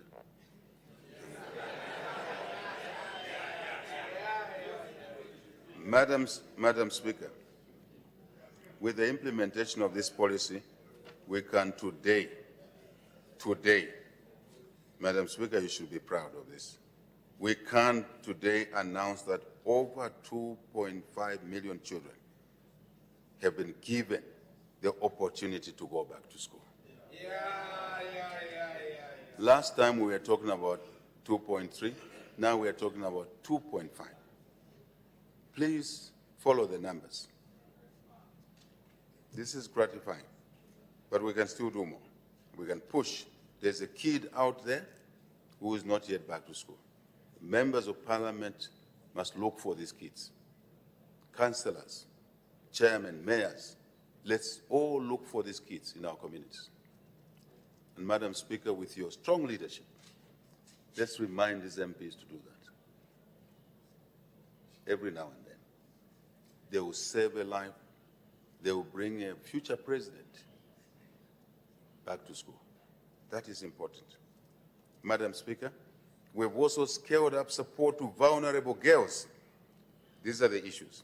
Through Keeping Girls in School initiative. The program benefited 127,233 girls in 2025 from a small number of 38,551 in 2021. The geographical coverage has also increased to 95 districts from 39 in 2021. The agenda is to cover all the districts without exception. In addition, we have strengthened menstrual hygiene management among girls in school. The number of girls supported under this program, Madam Speaker, increased from 186,670 in 2021 to 1.7 million in 2025. This is really, again, an emotive subject. As a rural boy, I would see girls not sitting in class because of this problem. You all know that. Now you can see what this has done, this support has done to our girl child. You can stay in class, be competitive like any other child. That's our aspiration, Madam Speaker. Further, we've expanded the school feeding program, Madam Speaker. Hear me out, this House and the nation. We have expanded the school feeding program, very, very important program, from 1.5 million in 2021 to 4.7 million. These are all learners. These are not just numbers, Madam Speaker. These are human beings. These are our children in 2025 because we love and care for our people, our children. Madam Speaker, it is gratifying that these interventions are contributing to improved school attendance. These are the outcomes now. Improved school attendance, retention, and learning outcomes among vulnerable learners, particularly those in rural areas and indeed peri-urban underserved communities. Very important, Madam Speaker. In 2025, we recorded, Madam Speaker, an impressive pass rate in public schools of over 70%, the first time in the history of our country. At a grade 12 level, this is the highest ever. Contrary to those who criticize the free education policy that it would dilute the quality. Numbers don't lie. Here you are. People complain about more higher enrollment. Our response is to build more classrooms, to buy more desks. It's a responsible action. It's not to work against the policy. It's to say, how can we improve this policy? These are the results. Incredible. This was not an accident, Madam Speaker. It was a direct outcome of deep, broad, and well-planned policy reforms. Long held, I must say. We pay tribute to all teachers, pupils, parents for this remarkable achievement. Thank you to all. You can have a learning, teaching environment, but if pupils, teachers, communities don't respond, the results will be less than what you could achieve. Madam Speaker, to promote human dignity and equity, the UPND New Dawn government prioritized investment in the health and wellness of our people. Since 2021, we have recruited over 18,000 health workers, with an additional 2,000 to be recruited this year. Further, we have continued to improve access to health services for our citizens through the construction, equipping of facilities at all levels, equipping these facilities with basically equipment, soft and hard. Not just people, but tools to work with at all levels across the country. Madam Speaker, these are intentional measures. These are deliberate measures. They are not opportunistic. They are intentional, they are deliberate, they are planned. Madam Speaker, to ensure dignity and social justice and non-discrimination in the employment and labor sector, government has undertaken important reforms, including a more transparent public procurement system. When we recruit for years, now you see adverts, database applications come. When we have not exhausted, because jobs are fewer than applicants, we maintain that database and use it in the next round. It's organized. We introduce new measures in the pension system to allow for partial withdrawal of pension benefits. Madam Speaker, this is an important issue. This is an important issue. For me, in my opposition days, I watched this issue. I said, there's a problem here. When we got the opportunity to serve the people, we went for it. We've gone for it. And it's now bearing fruit. You can see families investing now, long before they retire. That's important. As of January, Madam Speaker, as of January this year, 518,183 members of the National Pension Scheme Authority, NAPSA, had accessed their 20% partial withdrawal. Madam Speaker, in monetary terms, this is amounting to 10.6 billion kwacha has gone to the owners long before they retire. They are completing their houses, they are putting water and sanitation, they are buying farming equipment to be productive. Madam Speaker, this is important to make families self-reliant and not to wait until they're too tired to work to use their money. And this is optional, by the way, Madam Speaker. It's not mandatory, but you can see the uptake that is working for families, and it's long overdue. This is tremendous, and it's life-changing for our people. Madam Speaker, some criticize this policy and say it will bankrupt NAPSA. No. You need to understand money matters. You cannot bankrupt an institution. Some of the times money sits there in a latent form. It's better to give it to the owners. And the owners will do something of economic activity and create jobs and add to the growth of the economy. This is the flip side of those who argued against this. Very important. We have also extended pension coverage to the informal sector, which accounts for over 70% of our workforce. We have increased the minimum wage, Madam Speaker, and enhanced legislation on occupational safety and health in line with our decent work agenda. Minister of Labor.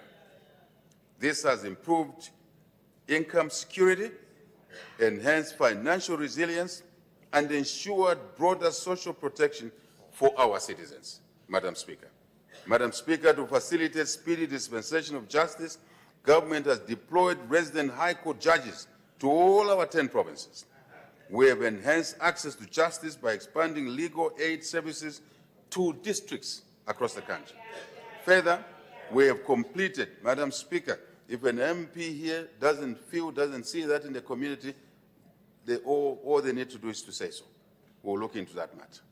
And I think it's important that we have feedback as we implement these programs.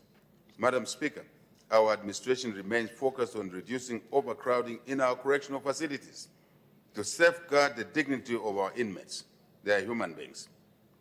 You can ask me the question, how do I know? I know, because those were my apartments some years back. Madam Speaker, to promote equality and social justice among our youth, government has been focused on economic inclusion and skills development, as I said earlier. Minister of Youth, yes, Elovis. We continue to implement important youth empowerment programs under the Youth Empowerment Fund, Citizens Economic Empowerment, CEC, and CDF, your CDF. Madam Speaker, the UPND New Dawn administration is focused on promoting equality, social justice, and non-discrimination in the provision of electricity to our people. We have successfully completed almost 60,000 new connections, even in great difficulty, with the decapitation of the generating capacity because of the drought. Through this Rural Electrification Authority program and many other interventions, including off-grid energy, that is how we are proceeding, Madam Speaker. Solar technology is transformatory, and we must uplift it, upload it, all of us. Further, government, Madam Speaker, has significantly reduced electricity connection fees for households in peri-urban and rural areas. The reduction is part of the accelerated, sustainable, and clean energy access transformation initiative. Thank you, Minister of Energy.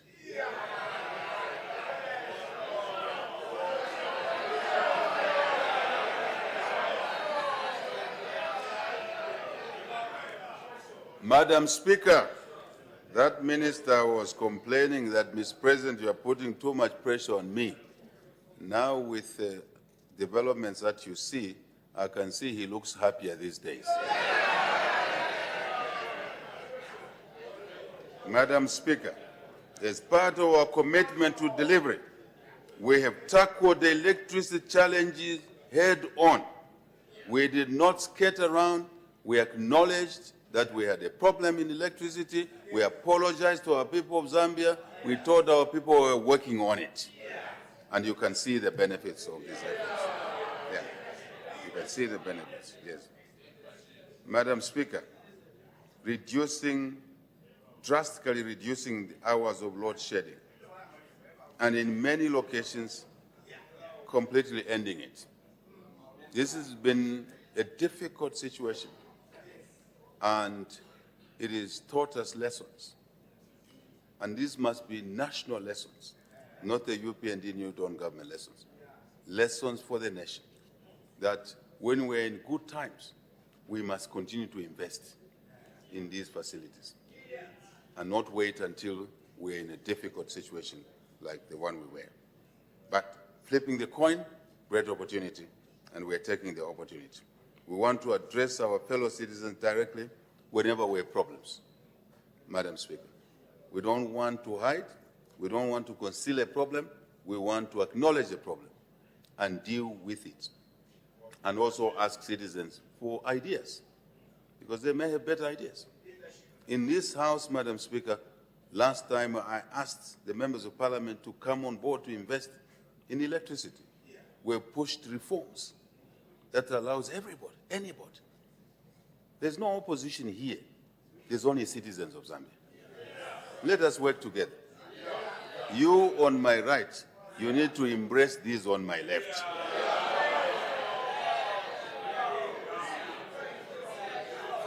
You on my left, you need to mingle with those on the right.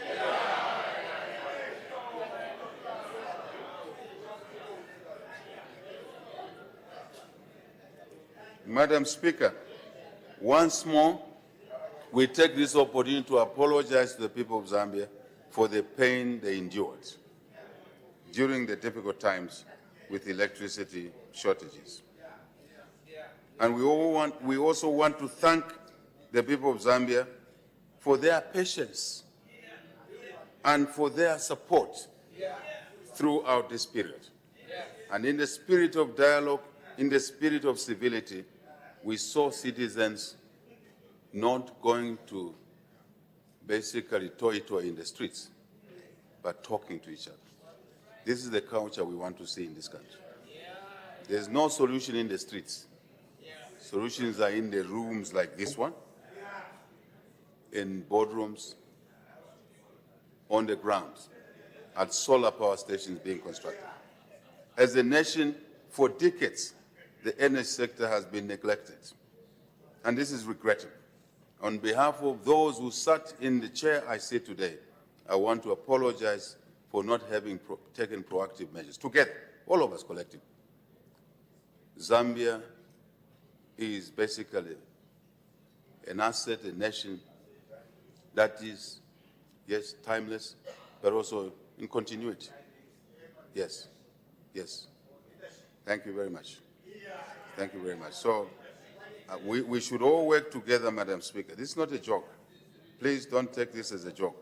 We should all work together. Reforms have been put in place. Opportunities are there.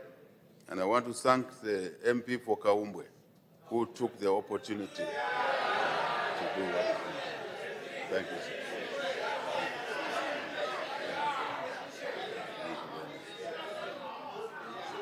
Madam Speaker, the establishment of solar power stations is a great initiative.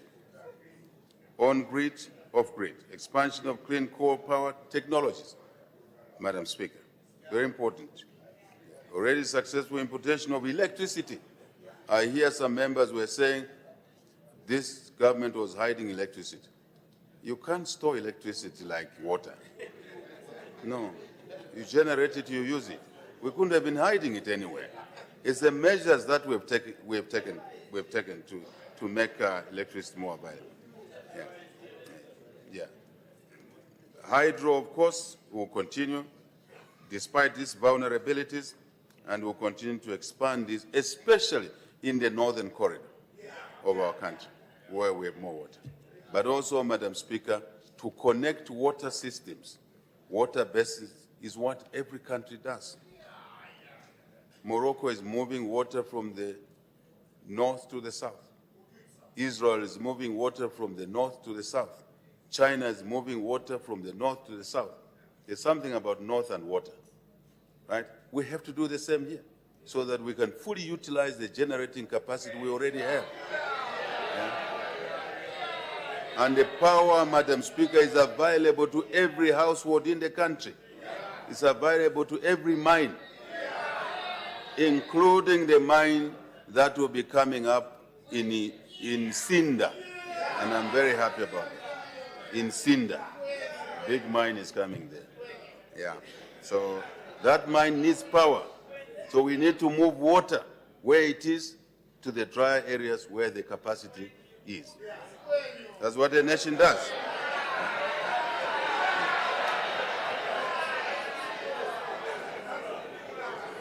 Madam Speaker, good governance and integrity. The UPND New Dawn administration is committed to promoting good governance and integrity in our nation. The fight against corruption is central to our work.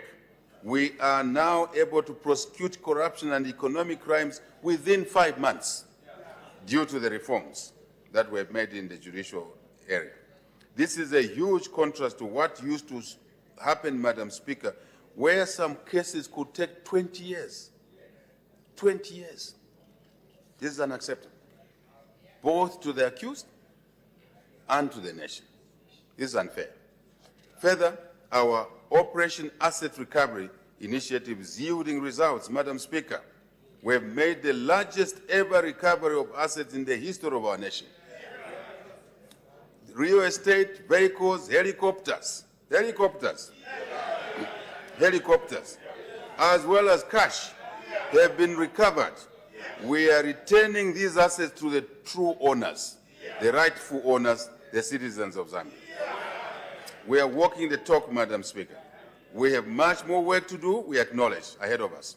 We will continue to fight past, present, and future corruption. Please take note of that. If you are corrupt, you are on your own. Simple. If you know a corrupt person, don't go on social media. Go to the police, go to ACC, go to anybody. Go to DEC, Drug Enforcement.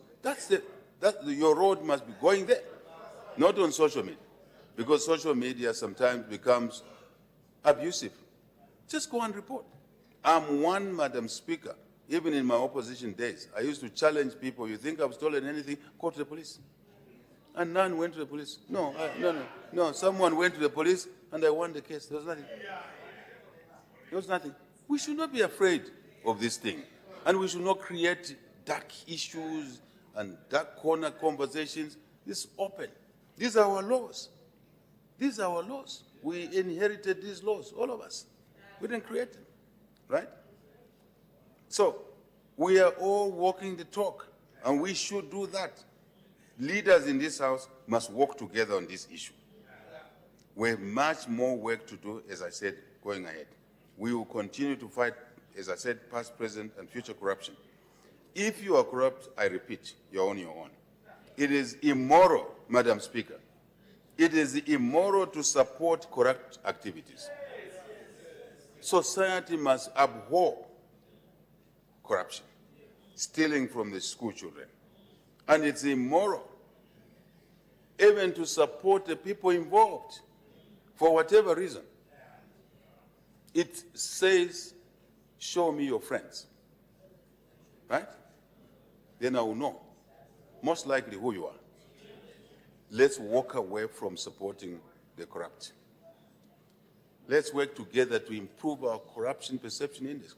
Some of the times the index is affected, because it's perception, by what we say on social media. Just go to police and report. Madam Speaker, we are determined to ensure that all those entrusted with the management of public affairs and resources act responsibly and operate in the interests of citizens. We will continue to address persistent structural, institutional, and capacity challenges to further enhance good governance and integrity. And on this score, we want to work with our partners, cooperating partners, that if you know better ways of fighting corruption, come forward and share this experience and we'll uptake it. Absolutely. As opposed to saying things that we hear. Come to the table. In short, it must be easier to do honest business and get the support you need from your government. I'll repeat this. In short, it must be easier to do honest business, such as electricity generation, such as the Gaumbwe MP is doing, and your government will support you. He led a team to China. An opposition leader leads a government team to China, looking for investments. And we support him, and we support any one of you. Please do that for the good of our country. Yeah. There are no shortcuts. Madam Speaker, let me repeat this. There are no shortcuts, no easy pickings. Life is not designed like that. Shortcuts, easy pickings, icona. No. No, no, no, no, Madam Speaker. We in this House must show leadership and must not promote shortcuts, easy pickings. No. Communities are watching us. Even the way we manage CDF, communities are watching us. And they see more than we see. Let us work together on this one. Sustainable development, Madam Speaker. We have positioned our country on a green growth trajectory. In the past 4 years, we have scaled up climate change adaptation, Madam Speaker, and mitigation efforts. We have upgraded all climate monitoring stations across the country, and we have enhanced national early warning systems. Vice President, thank you. Disaster management is able to come on board whenever we have a problem quickly. And our men and women in uniform are now working together to help remedy. A bridge is gone. Commander-in-Chief issues an instruction, they run and get bridges done. That's what society must be. We all do our part. Through these efforts, we have strengthened resilience in agriculture and other sectors, directly protecting our farmers and their families and national food security. Madam Speaker, deforestation remains a major challenge in our country. Our administration has therefore been promoting natural regeneration and tree planting programs, as well as the use of alternative sources of energy. I must admit, Madam Speaker, we still have a lot of work to do here. Alternative energy. When we say to our people, no charcoal burning, the next question is that what will be their source of energy? I think we need to work on that together. Our scientists, please, let's use the skills we have to find alternative energy. But also, let's benchmark which country is doing this better. That's the call.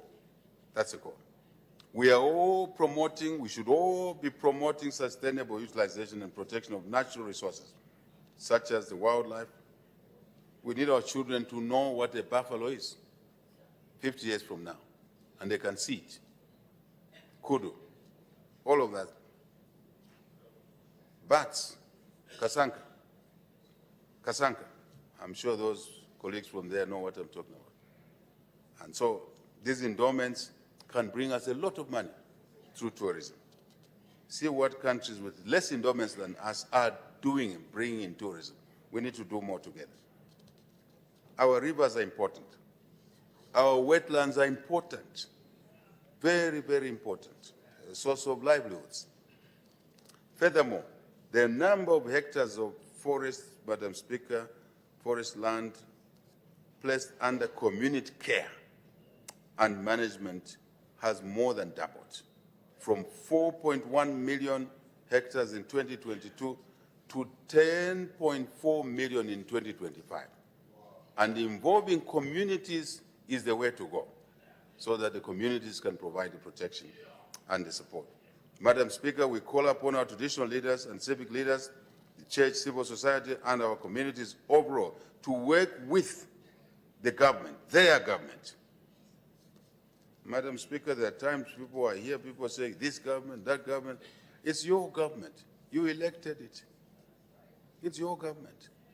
Anyone who wants to aspire to lead this country, you must know, when you are in this chair, you care for everybody, because you are a product of society. You're elected by society. So let us work together in this way. And no corner of the country should say, we are different. There's no one different here. We are the same. Interests are the same. Permanent interests of the nation are the same. Individual interests can shift, but permanent national interests are the same. They can only be better. So, Madam Speaker, the Keep Zambia Clean, Green and Health campaign remains key in driving behavioral change and promoting public health. We urge our citizens and all our public and private institutions to prioritize cleaning, just cleaning your house, your environment, painting your house, your plant, your factory, just get it painted. Clean, drainage around there. And if we all do that in our spaces, the nation will be cleaner. Madam Speaker, throwing litter on that set house lane, every week you clean. 2 days later, there's litter all over on that road. Throwing litter from cars, cans, plastic bags. And we're cleaning and cleaning and cleaning. And if we all keep our plastic bags in the car, cans, when you reach home, collect them, put them in a bin, and they'll be taken away properly. This must be a national and, of course, personal responsibility.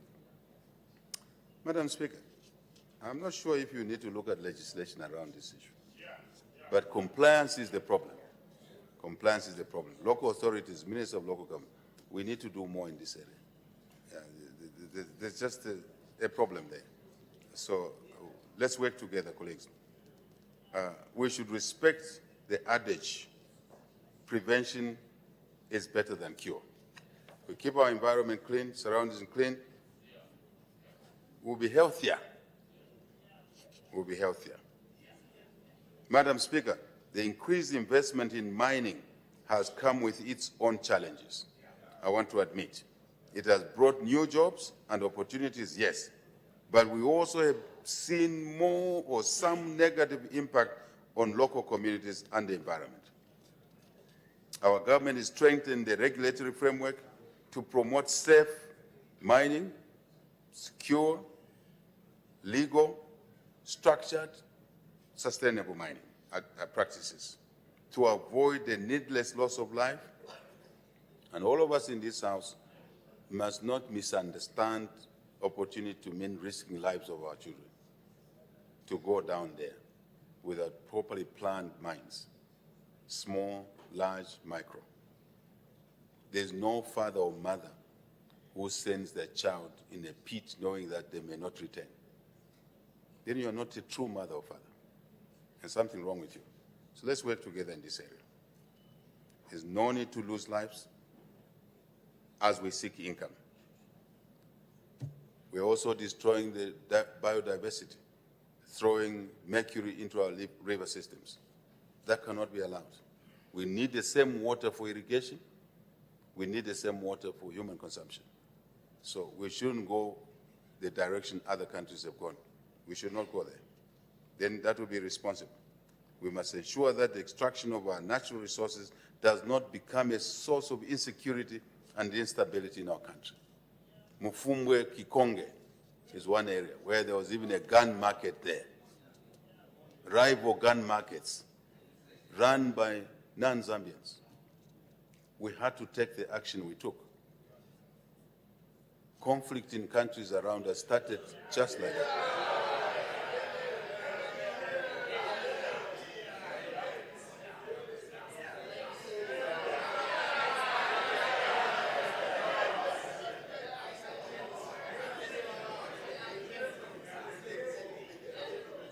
Madam Speaker, you always look for softer solutions. If people don't heed soft solutions, you use hard solutions. That's why these institutions are created. Yeah. And now Kikonge is having roads, having infrastructure going on there, ZCCM, and your own citizens will now be mining. I must say that resources belong to citizens. But citizens invite partners in a legal and structured manner. That is important. This House must take note of this. It's important. We don't want Sinda now to become a source of conflict area.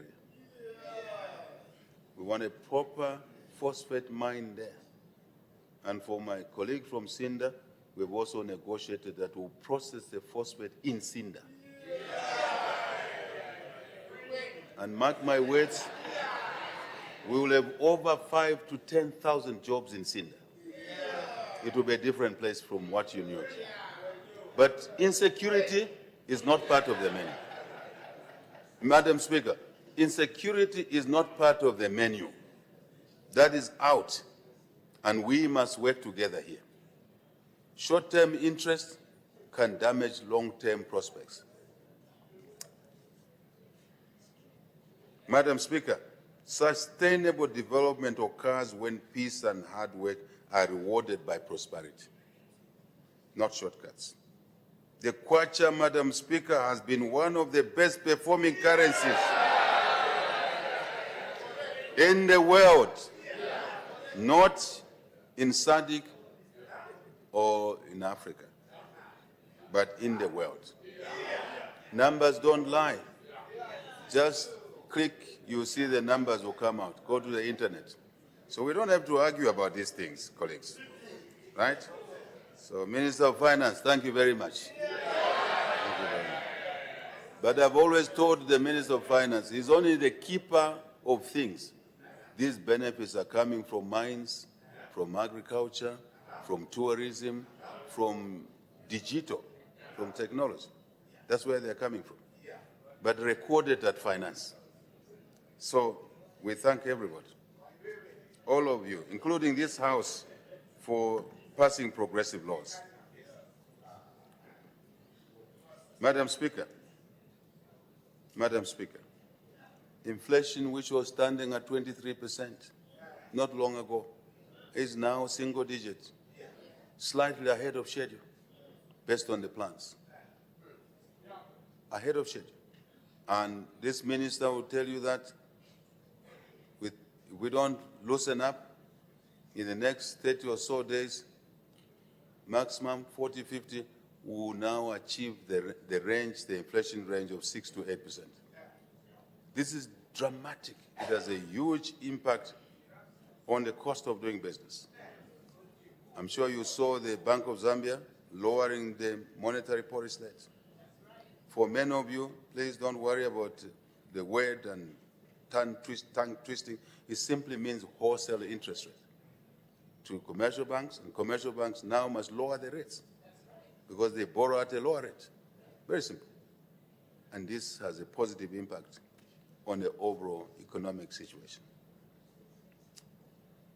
I've talked about three things, Madam Speaker: inflation, down; exchange rates, kwacha, doing well; the third, triplet. These are triplets: inflation, exchange rate, interest rates should be coming down.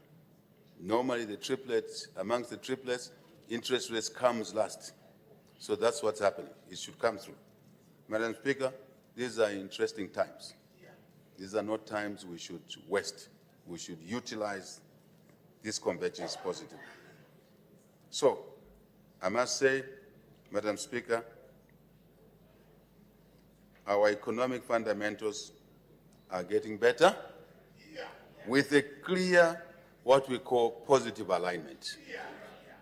Let's utilize it, as I said earlier on. At the same time, we acknowledge that citizens are yet to feel the full benefits and that the cost of living should be stabilized further. But with this macro stability now firmly in place, Madam Speaker, the benefits will increasingly be felt by all citizens through a gradual but sustained easing of the cost of living. That's how it works. There's no other way, Madam Speaker. This is not an event, it's a process. You align things, work hard, align things, then benefits start coming through. As we work to increase wages on the other side of the coin, the flip side of the coin, costs coming down, wages going up, we will also work with the private sector to help further drive down the cost of doing business, and thereby stabilizing prices for the benefit of our people. No one else but our people, as always. We commend, Madam Speaker, the Zambia Association of Manufacturers, our friends in the private sector. This government took public office knowing that we alone in the public sector cannot make things work. We need partners in the private sector. We set up the Presidential Delivery Unit, Madam Speaker. We set up the Public-Private Dialogue Forum. Early on, we knew what we wanted to achieve, and this is where we are now. So we commend the Zambia Association of Manufacturers, ZAM, for responding to the positive economic fundamentals by lowering prices, and we urge other businesses to do the same. We noticed that retailers in the compounds are not responding. Where they are ordering goods, the prices have come down. They too must respond by lowering the prices, those that have been lowered by the suppliers, the producers.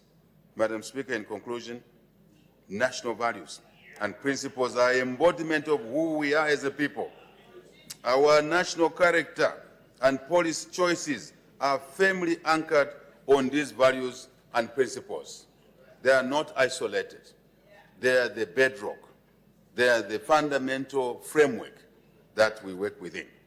As such, notwithstanding the tremendous progress we have made together, we have more work to do ahead. This House needs to know we're only beginning. We have a lot more work to do ahead of us. What we have done so far was the most difficult, such as what? Debt restructuring. Very complicated. Such as what? Macro stability. Fiscal consolidation. Right? What else? Getting to work on the exchange rate regime. And please, all of us, Madam Speaker, we are salesmen for our country. When we promote Zambia, we must know that Zambia has no exchange controls.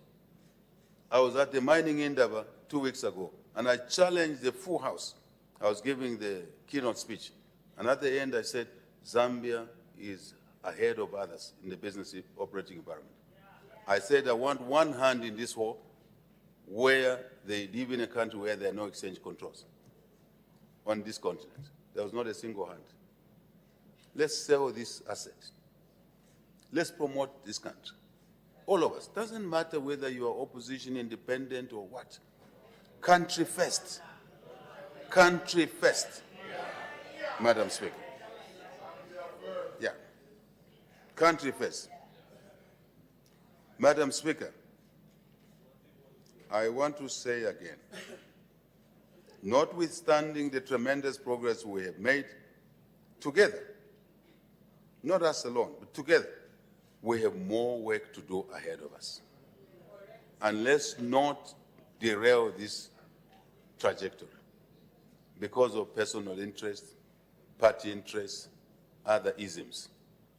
Let's work together.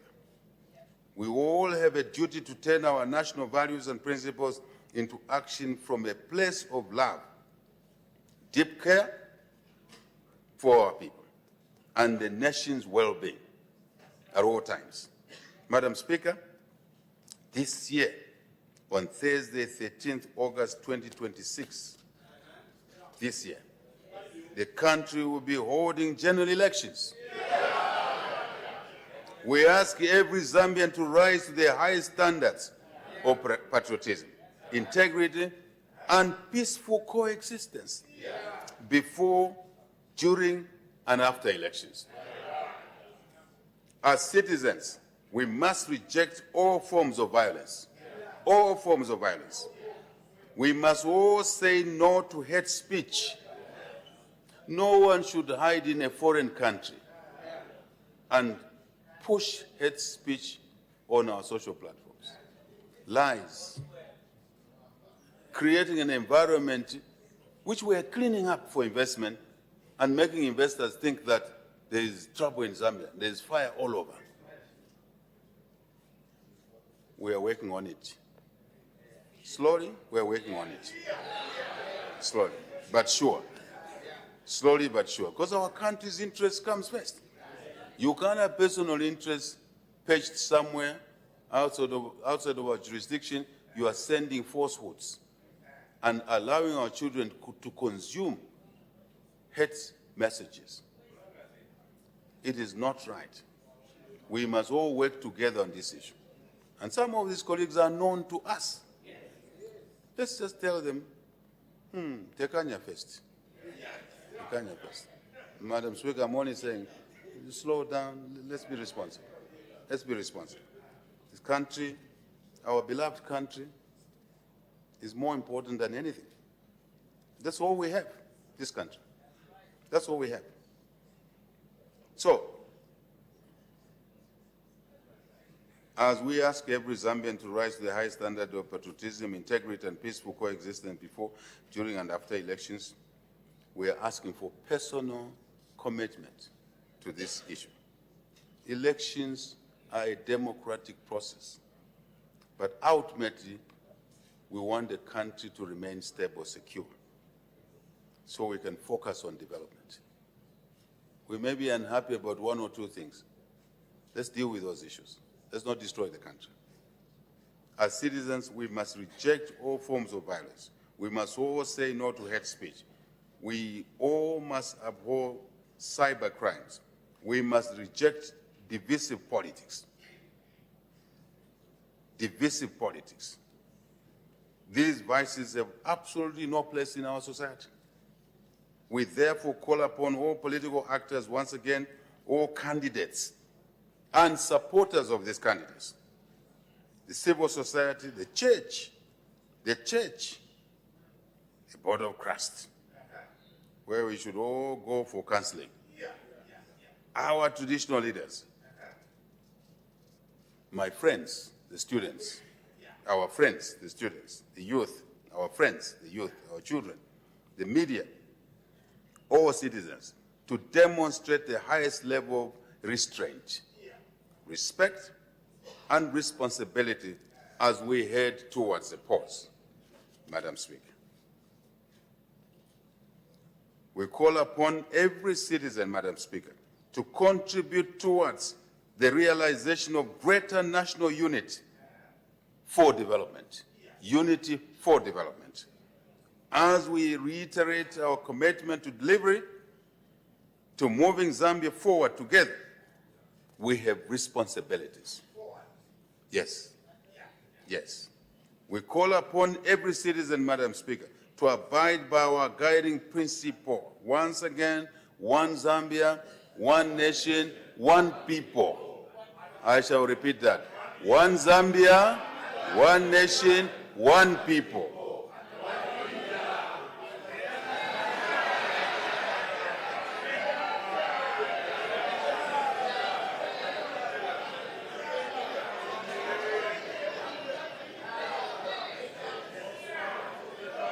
Madam Speaker,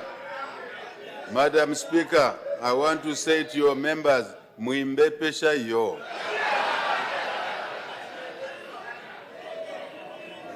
Muimbe pesha yo. I'm only saying, don't get me into be the one who... Madam Speaker, we love our people. We care about our people. And therefore, we remain focused on delivery so that we can improve the well-being of the citizens of this country across the whole country. And I think we've demonstrated that. Madam Speaker, may the good Lord our God bless us all. May the good Lord our God bless us with a continued peace, security, stability for development, for prosperity. And may the good Lord, Madam Speaker, our God, bless our beautiful country, Zambia. Madam Speaker, I thank you for your kind attention.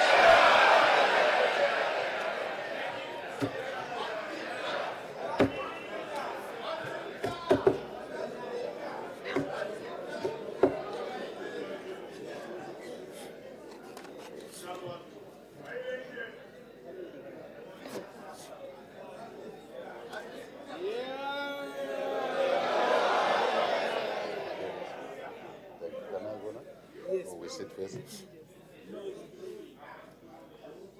Sit. We can go. Thank you.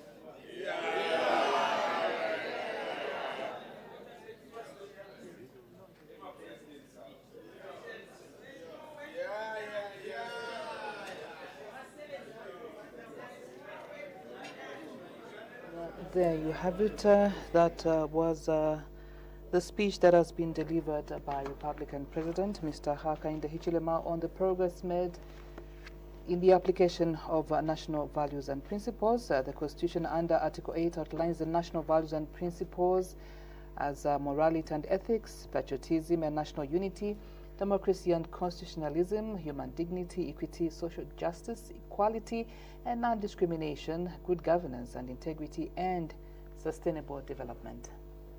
So there you have it on the screen. His Excellency the President just greeting the members of Parliament. And yes, indeed, that speech has been delivered on the floor of the House, to the House and to the nation. And of course, Chloe actually outlined the national values and principles. So just to mention that a little later, we'll be just getting some reactions on what people think about the speech that has been delivered on the floor of the House. But of course, we did note that the President, before addressing the House, began by welcoming and congratulating the newly elected Member of Parliament for Chawama constituency, Honorable Bright Nondwe, following a by-election that was held on 15th January 2026, which passed without violence. So thank you very much for still being with Parliament TV as we endeavor to bring Parliament closer to you. Just to mention that once the President takes leave, we do expect business in the House to continue.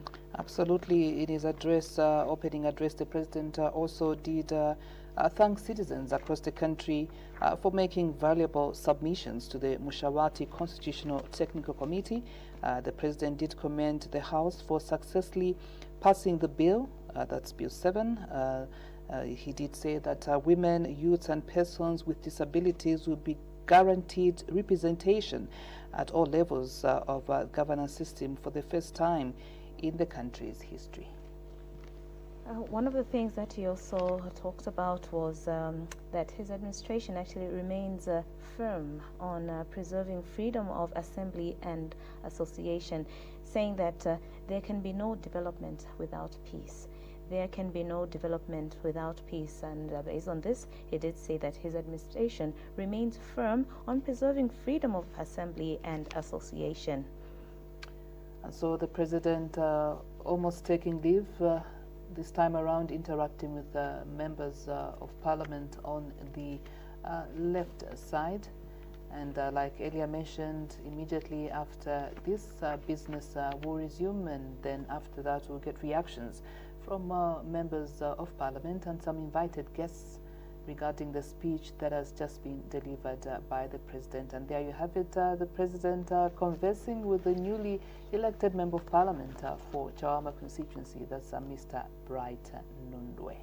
Yes, Mr. Bright Nundwe. There, of course, these are moments that people want to remember.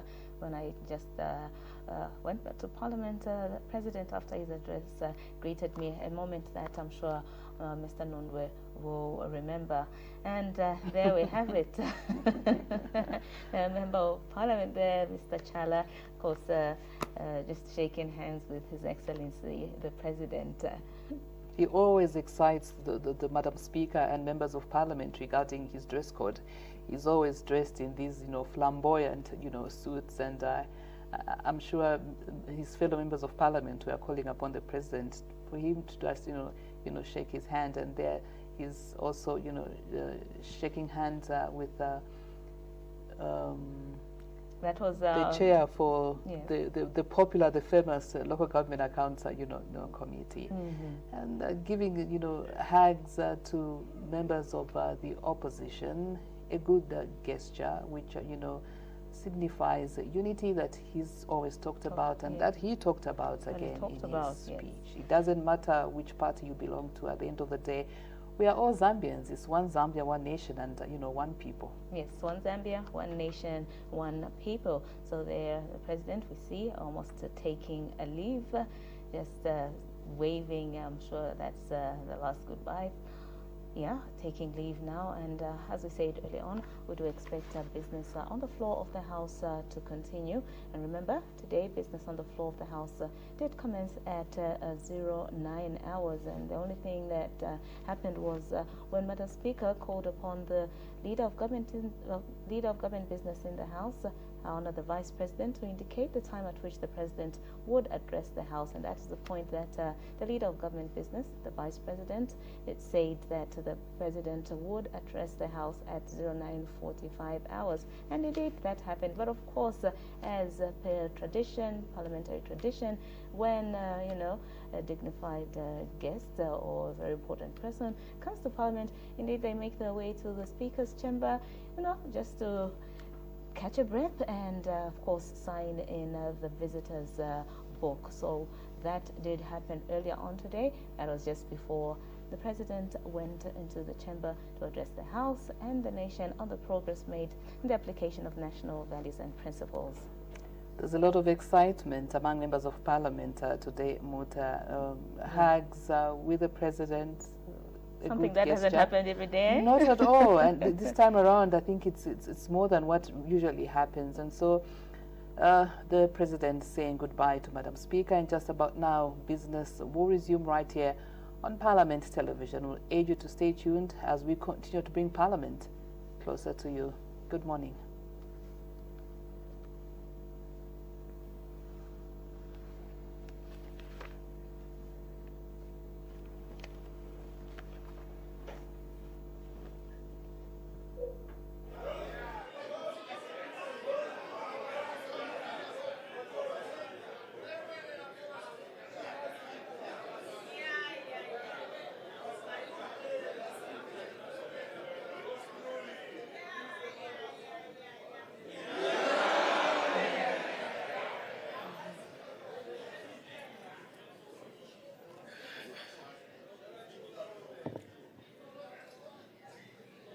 Somebody saying job will finish.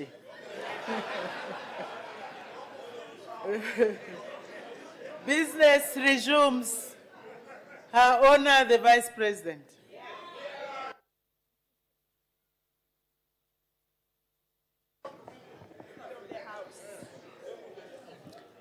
Madam Speaker, I beg to move that at its rising today, the House adjourns until Tuesday, 24th February 2026.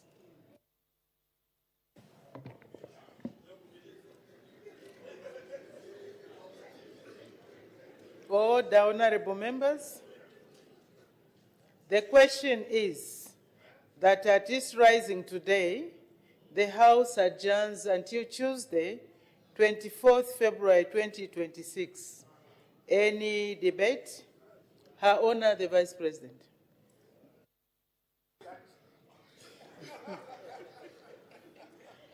Madam, on behalf of the House, and indeed on my own behalf, I wish to express my sincere appreciation to the President of the Republic of Zambia, Mr. HAKAINDE HICHILEMA, for the speech that he has just delivered on the progress made in the application of national values and principles.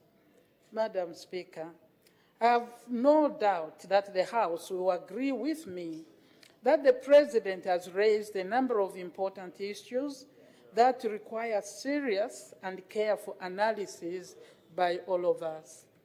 Consequently, I am of the view that the House should rise now so that honorable members have ample time to study and analyze the speech and reflect on the important issues that the President has raised before they debate the speech. This will enable honorable members to make meaningful contributions during the debate of the motion of thanks to the President's address starting on Tuesday, 24th February 2026. Madam, this is a procedural motion. I therefore request all honorable members to support it. Madam Speaker, I beg to move. Thank you very much. Any further debate? The honorable member for Chikankata.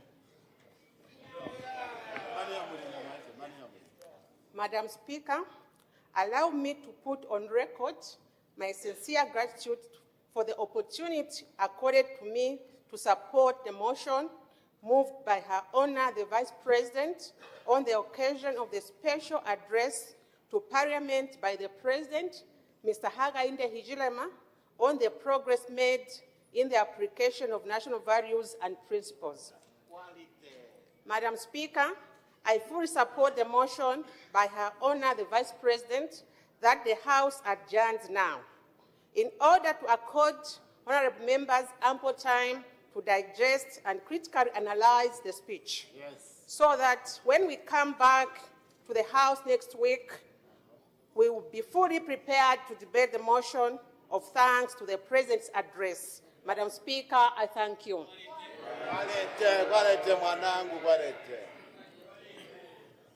Thank you very much. Her Honor the Vice President, winding up debate.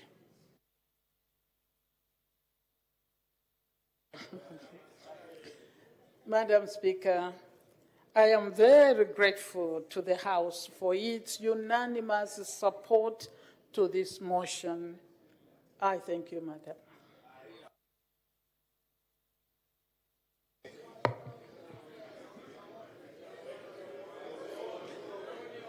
Order.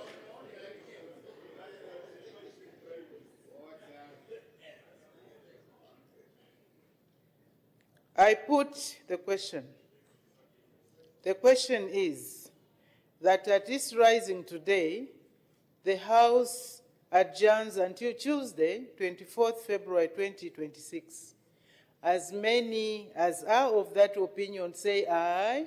Aye. Of the contrary say no. I think the ayes have it.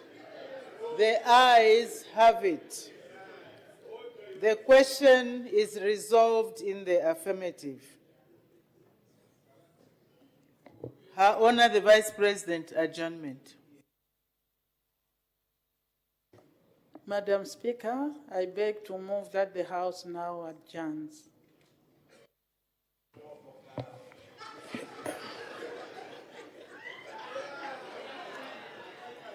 The question is that the House now adjourns. Any debate? Any objection? The question is agreed to. The House?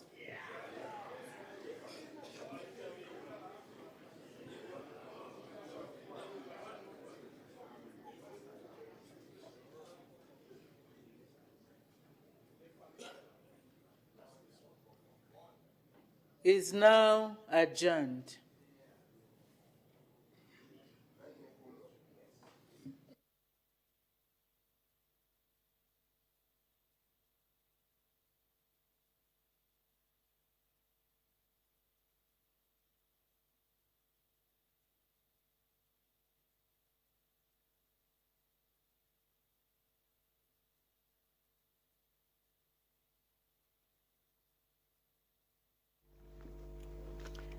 Good morning.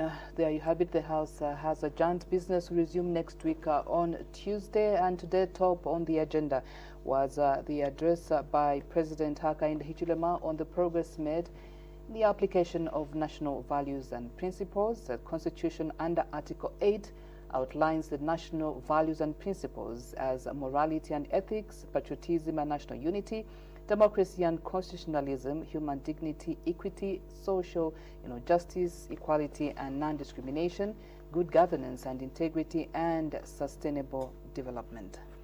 Yes, indeed. So we hope that you make a date with us on Tuesday, beginning at 14:30 hours, when we broadcast live parliamentary proceedings. So in case you've just tuned in to Parliament TV, the station that brings Parliament closer to you, we say thank you very much, and not too late. Otherwise, we're here to give you just a summary of what has taken place on the floor of the House. And of course, we'll zero down to that very, very important activity that took place, and that is basically the President, His Excellency the President of the Republic of Zambia, making a speech, delivering his speech on the progress made, the application of principles and national values and principles. And so in a short while from now, we'll be joined by some, members of Parliament and other invited guests. They will be here just to share with us, their reactions regarding the presidential address that has just been delivered on the floor of the House. And as we wait for that, we'll just have a recap of some pointers or some salient issues that were in the presidential address. The President did mention that this year the country is going to be going to the polls on the 13th of August. The country will be holding its general elections. And so the President actually did urge or ask every Zambian to rise to the highest standard of patriotism, integrity, and peaceful coexistence before, during, and after the elections. And so the President called on citizens to reject all forms of violence, and that all must say no to hate speech and masterable criminal, cybercrime, and that they must reject decisive politics. So the President called upon all political, anchors, candidates, supporters, civil society organizations, the church, traditional leaders, students, youths, the media, and all citizens to demonstrate the highest level of restraint, respect, and responsibility as we head to the polls this year on August 13th. Okay, and in addressing the nation on morality and ethics, the President did touch on a number of issues. He talked about divorce rates, saying that as a government, it remains deeply concerned regarding the high levels of divorce in the country, saying that loving, caring, strong families are indeed the foundations of a responsible and strong nation. Another thing he talked about was human trafficking, saying that it continues to be of great concern given our, of course, geographical location, and that to curb this vice, the United Party for National Development, the New Dawn administration, had fully operationalized the Department of Anti-Human Trafficking in the Ministry of Home Affairs and Internal Security. And regarding human dignity, equity, social justice, equality, and non-discrimination, the president did say that more health centers are now within the reach of the communities with provisions of life-saving ambulances, and that more mothers, especially in rural areas, are now able to deliver in appropriate maternity facilities with acceptable sanitation facilities, and that more children are now learning in decent classrooms which now have desks, as opposed to the previous commonplace situation of sitting on the floor, and that more students are receiving bursaries and meal allowances, and that more health workers and teachers in urban and rural areas are providing critical services to our communities. As we might be aware, more health workers and teachers are going to be recruited, about 2,000, this year. And that communities now have access to clean and safe drinking water, and that traders and that are conducting their businesses in modern markets facilities, they are conducting their businesses in a peaceful environment. Yes, indeed, in a very peaceful environment, and it brings me to something that the president talked about, national unity. He actually was quite loud when he said, one Zambia, one nation, one people. And we're still talking about patriotism and national unity. The president did indicate that over the last 4 years, the government has made progress in fostering patriotism and national unity, saying that it had made steady progress in promoting Zambian products, of course, to support businesses and hard-working citizens, and that government had also strengthened local content policies, saying that last year the government issued statutory instrument number 68 of 2025 on the promotion of local content in the mining sector. And because of this, he said it had created more opportunities for local suppliers to be awarded contracts, which means more jobs and more income for Zambians. And the president in his speech did say that as part of government's commitment to delivery, they have tackled the electricity challenge head-on, drastically reducing the hours of load shedding, and in many locations completely ending it. And so he did acknowledge the pain and inconvenience that a lot of citizens did actually face during these challenging times, and he actually did thank the citizens for their patience and support throughout this period. And for decades, he did say that the energy sector has been neglected, and therefore, as the UP government, they're actually implementing drastic reforms which will enhance energy security and provide a truly brighter future for the people of Zambia. So like we mentioned, we'll be getting reactions from some members of parliament and invited guests regarding the presidential, speech or address, if you may. Yes, indeed, we'll be getting those reactions just in a little while, but just to point out on some of the issues that were brought up by the president when he talked about human dignity, equity, social justice, equality, and non-discrimination. The president actually did indicate that the New Dawn administration has continued to advance human dignity, equity, social justice, equality, and non-discrimination as central pillars of the national development. And when in a short while we'll indeed be of course, having some reactions from some people, and I note that in a short while we'll be joined by Mwandi, Member of Parliament. So in case you've just tuned in, thank you very much for choosing Parliament Television, the station that is dedicated to bringing Parliament closer to you. Today in the National Assembly calendar, and this is where His Excellency the President did address the House and of course the nation on the progress made in the application of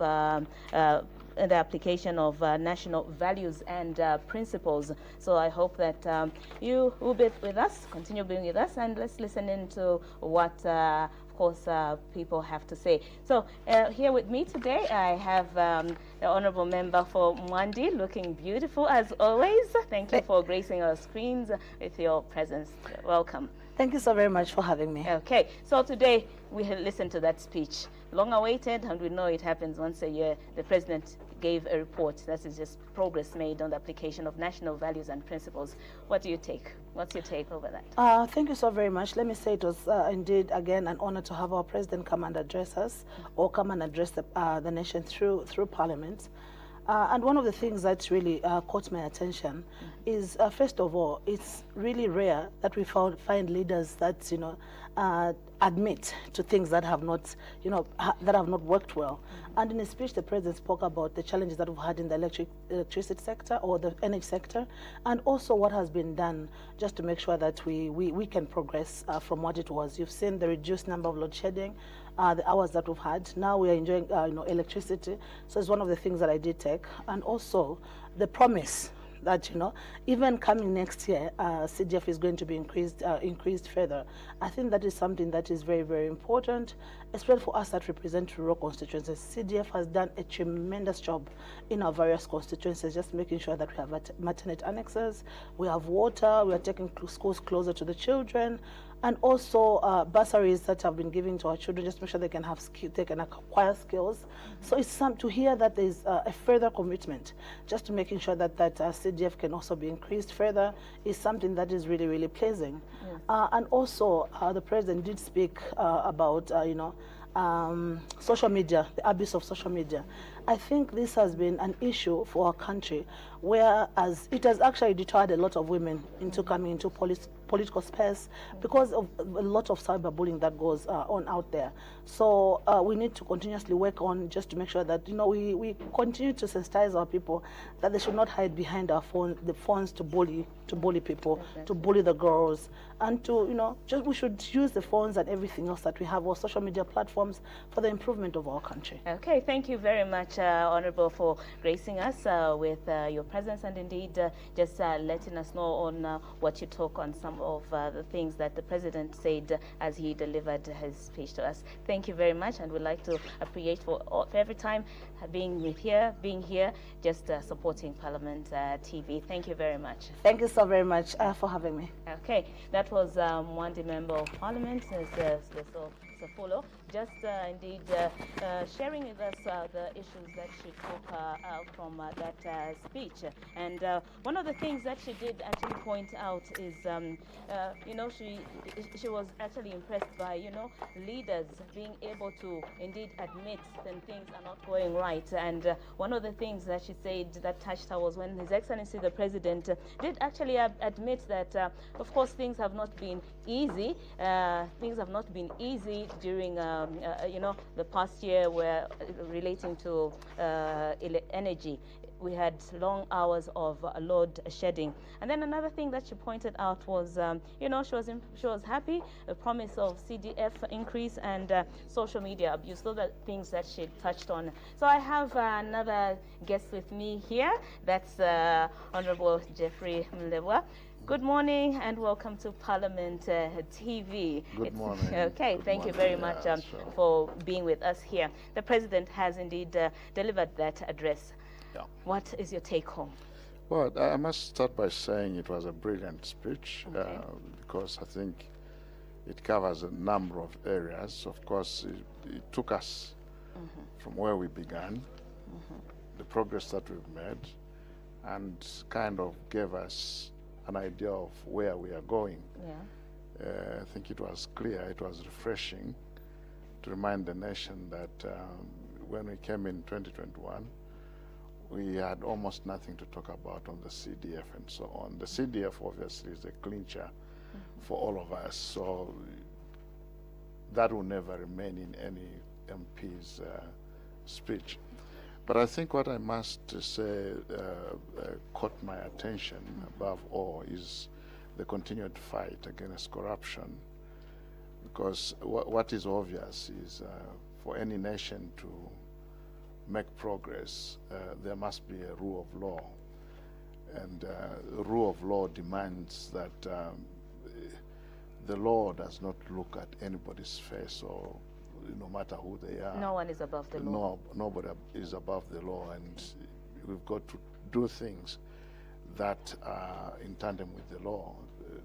That basically means that every national resource should remain for the nation, to serve the nation, so that our country can prosper. Yeah. It's a huge task, and I'm looking forward to seeing what the president said, to say most of these cases will be dealt with within five months. That's really exciting. We don't know how it's going to happen, but I suppose this might have to have special sittings that when they take up a case, have a consistent sitting, maybe block some days in a week or month where they can deal with a particular case, other than what we've been seeing in the courts of law, where cases keep prolonging forever and ever. So this is something that I personally look forward to having dealt with very, very squarely and severely on this country, because what belongs to the nation must belong to the nation. What belongs to whoever belongs to those, and trying to do things or to hasten things because somebody has money, or trying to make people do certain things for them in the wrong way, is something that is totally against me. I believe in being principled and in standing on the truth. So to me, I always take that as my best part, really, the fight against corruption. Okay, thank you very much, Honorable, for just, sharing one or two things that you took from that speech. And thank you very much, dear viewer, for still being with us.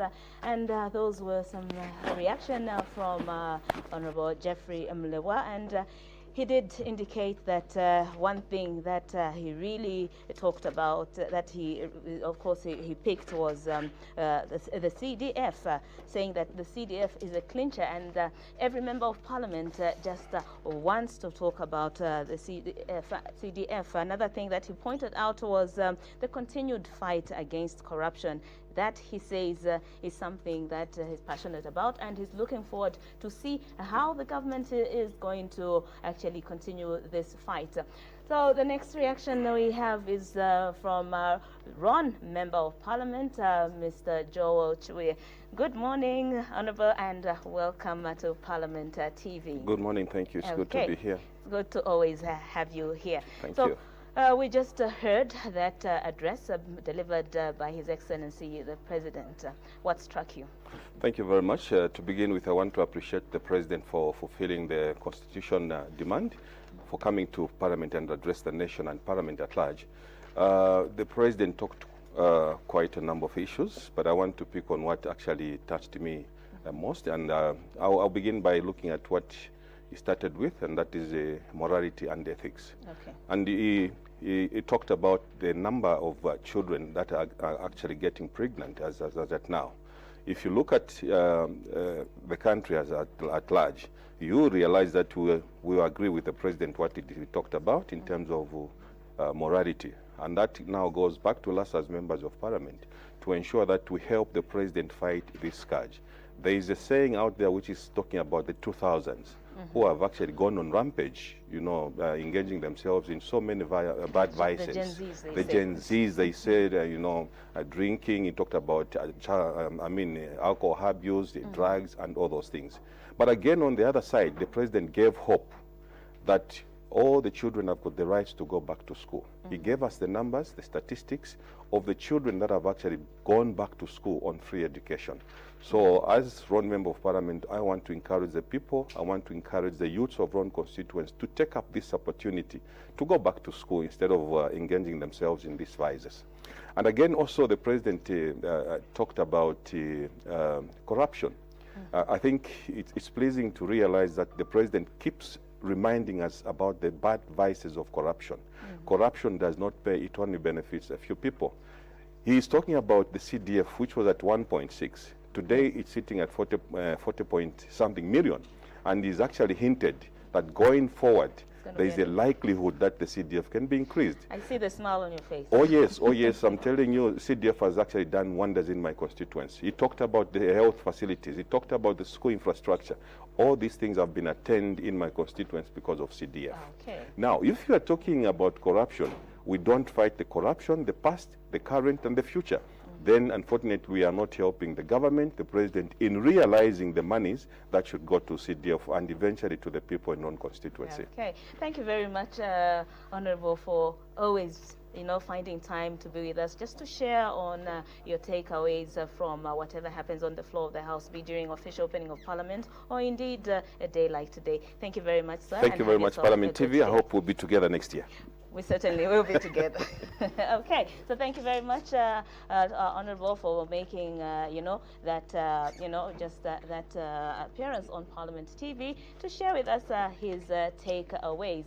And there are a number of issues that he talked about under morality and ethics. He did talk about, early pregnancies. He said the president talked about it, and he was, he feels bad that with the statistics that were given, that there are many, many children that have become pregnant, and he did, a member of Parliament for Ron, talk about especially the 2000 so-called Gen Zs. So many vices.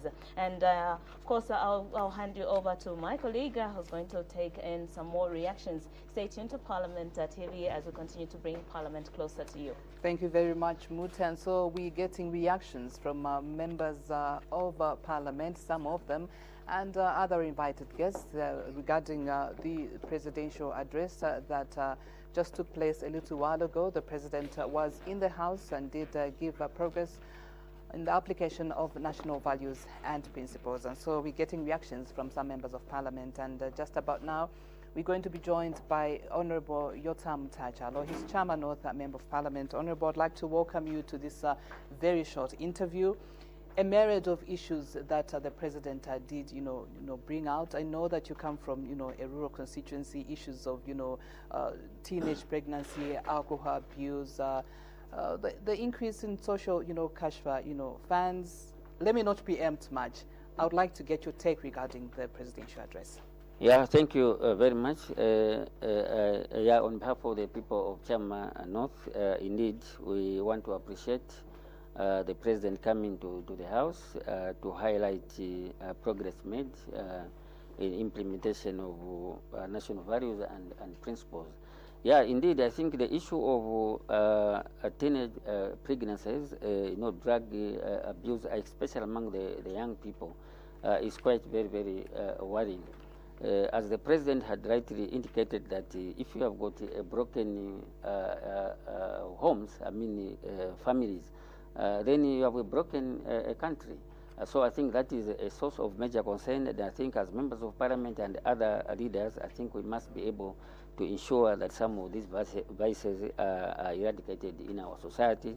And also the other thing which caught my attention, the President spoke about the issue of divorce cases. It's quite very sad that the country is recording a high number of divorce cases. Between 2022 and 2023, statistics tells us that more than 67,000 marriages were dissolved by the courts. How rampant is this scourge in your constituency? Yeah, it is quite rampant. Teenage pregnancies, alcohol abuse, and you see, government now has put up ambitious programs such as skills development. But we still have a challenge where our young people still want to abuse alcohol and drugs. Because previously, before these skills development were introduced, they were saying that they had nothing to do. But this time we have got CDF, which provides skills development, bursaries and so on. But we seem to have still, these cases are still increasing. So we need a lot of sensitization so that our young people able to run away from these vices. All right. I'd like you to close in a sentence. I think in conclusion, I think the President spoke about the issue of free and fair elections. He spoke about the issues of corruption, and I think that it resonates well with the address made by the Ghanaian President of Ghana. And I think all these can be achieved if at all we build strong and autonomous state institutions of good governance. That's the only way I think we can achieve those milestones. I would like to thank you for according us this opportunity to get your reactions, and looking forward to your debate starting next week. Thank you very much. All right, that's our Chairman of Member of Parliament, Mr. Yotam Tachalo, adding his voice as regards the presidential, speech or address that took place a little while ago. If you've just tuned in, the address has already taken place, and so this time around we're getting reactions from some members of Parliament regarding their presidential address. Just about now, I'm joined by Itehi Member of Parliament, Mr. Twambo Mutinta. He's going to give us his reactions regarding the presidential address. Welcome to the program. How is Itehi? Yeah, Itehi is okay. Warm regards coming from Itehi. Yours is equally a rural constituency. The president talked about the issue of, now we have more children going to school. They no longer sit on desks. The list is endless. Your take on the address? Yeah, that was very exciting. I must mention that the president was on point. I come from a rural constituency. The people of Itehi, they're excited with the speech that was given by the president.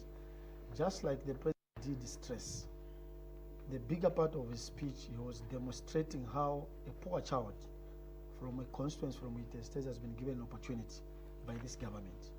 He talked of about 2.5 learners who are back in school. And we are part of this statistic as Itehi.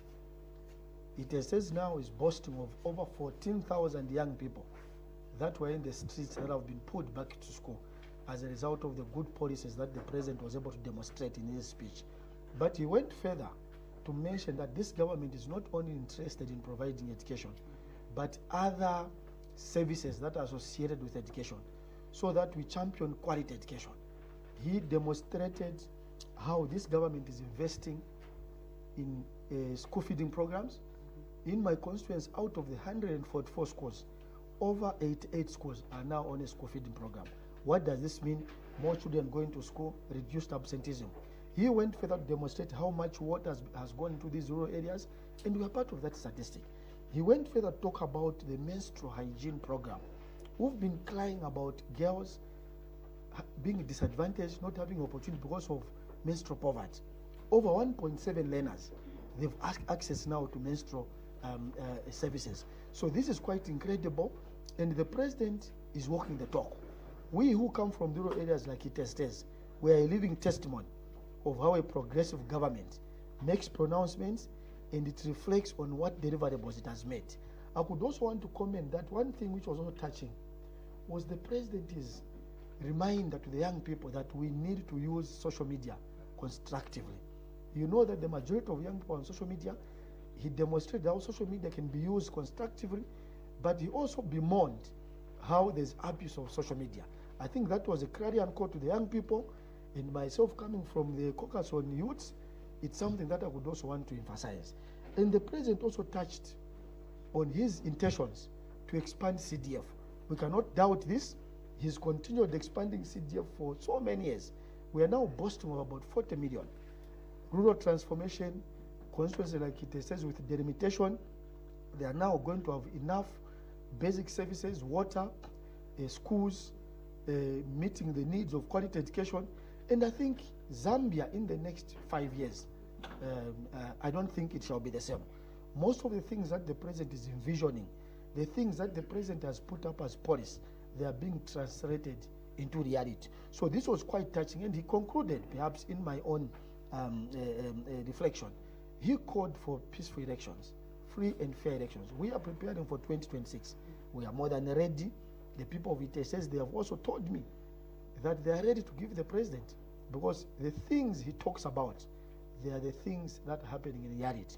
Over 50,000 registered voters now in Itehi, they are very happy with most of the policies that government has put in place. And we are also making an assurance that the clarion call from the president of having free and fair elections, it's something that we are all going to preach, so that people compete on ideas and they vote the people that will mean well for this country. Thank you so much. I would like to thank you. Have a good day. Looking forward to your debate next week. Thank you so much. All right, that's Itehitehi Member of Parliament, Mr. Twambo Mutinta, just adding his voice regards the presidential address. Indeed, Zambia goes to the polls on the 13th of August, and so the president has called on all citizens to be peaceful, unite different stakeholders to be peaceful during and after, the elections that will be taking place in August. So we continue to, talk to various members, of Parliament, and just about now, I'm going to be joined by Kanchivia Member of Parliament, Mr. Sande Chanda, who's going to, give us his thoughts regarding the speech that has just been delivered by the Republican President. I would like to welcome you to this interview. Thank you, Claudette, and a wonderful morning. All right. A number of issues that the President did touch on. I don't want to preempt. I know that Kanchivia is a rural, constituency. Right. I was there not too long ago. At least I have an idea, even as we, converse. Right. Salient issues that the President talked about. I think one of the very most important things was the President speaking to who we are as a people. That we are one Zambia, we are one nation, we are one people. For me, that is a departure point. Secondly, to understand that in whatever we do, it's country first. And that must become the guiding principle. From it then emanates everything that we break down and package into concrete programs of action, rolling them down to our people. The moment we lose sight of our value system as a people, then we've lost our compass. And I think that was central to his theme, that whatsoever that has been done, be it on the development front, be it on the CDF, be it on the school feeding programs, be it on the fight against corruption, etc. The starting point, the point of departure should be that our value system is all that matters. And without even getting into the the meat of his speech, which I must say was a brilliant speech. It was, I think, a very good speech for the president to end his first term on in addressing, the National Assembly, and through National Assembly, the people of Zambia.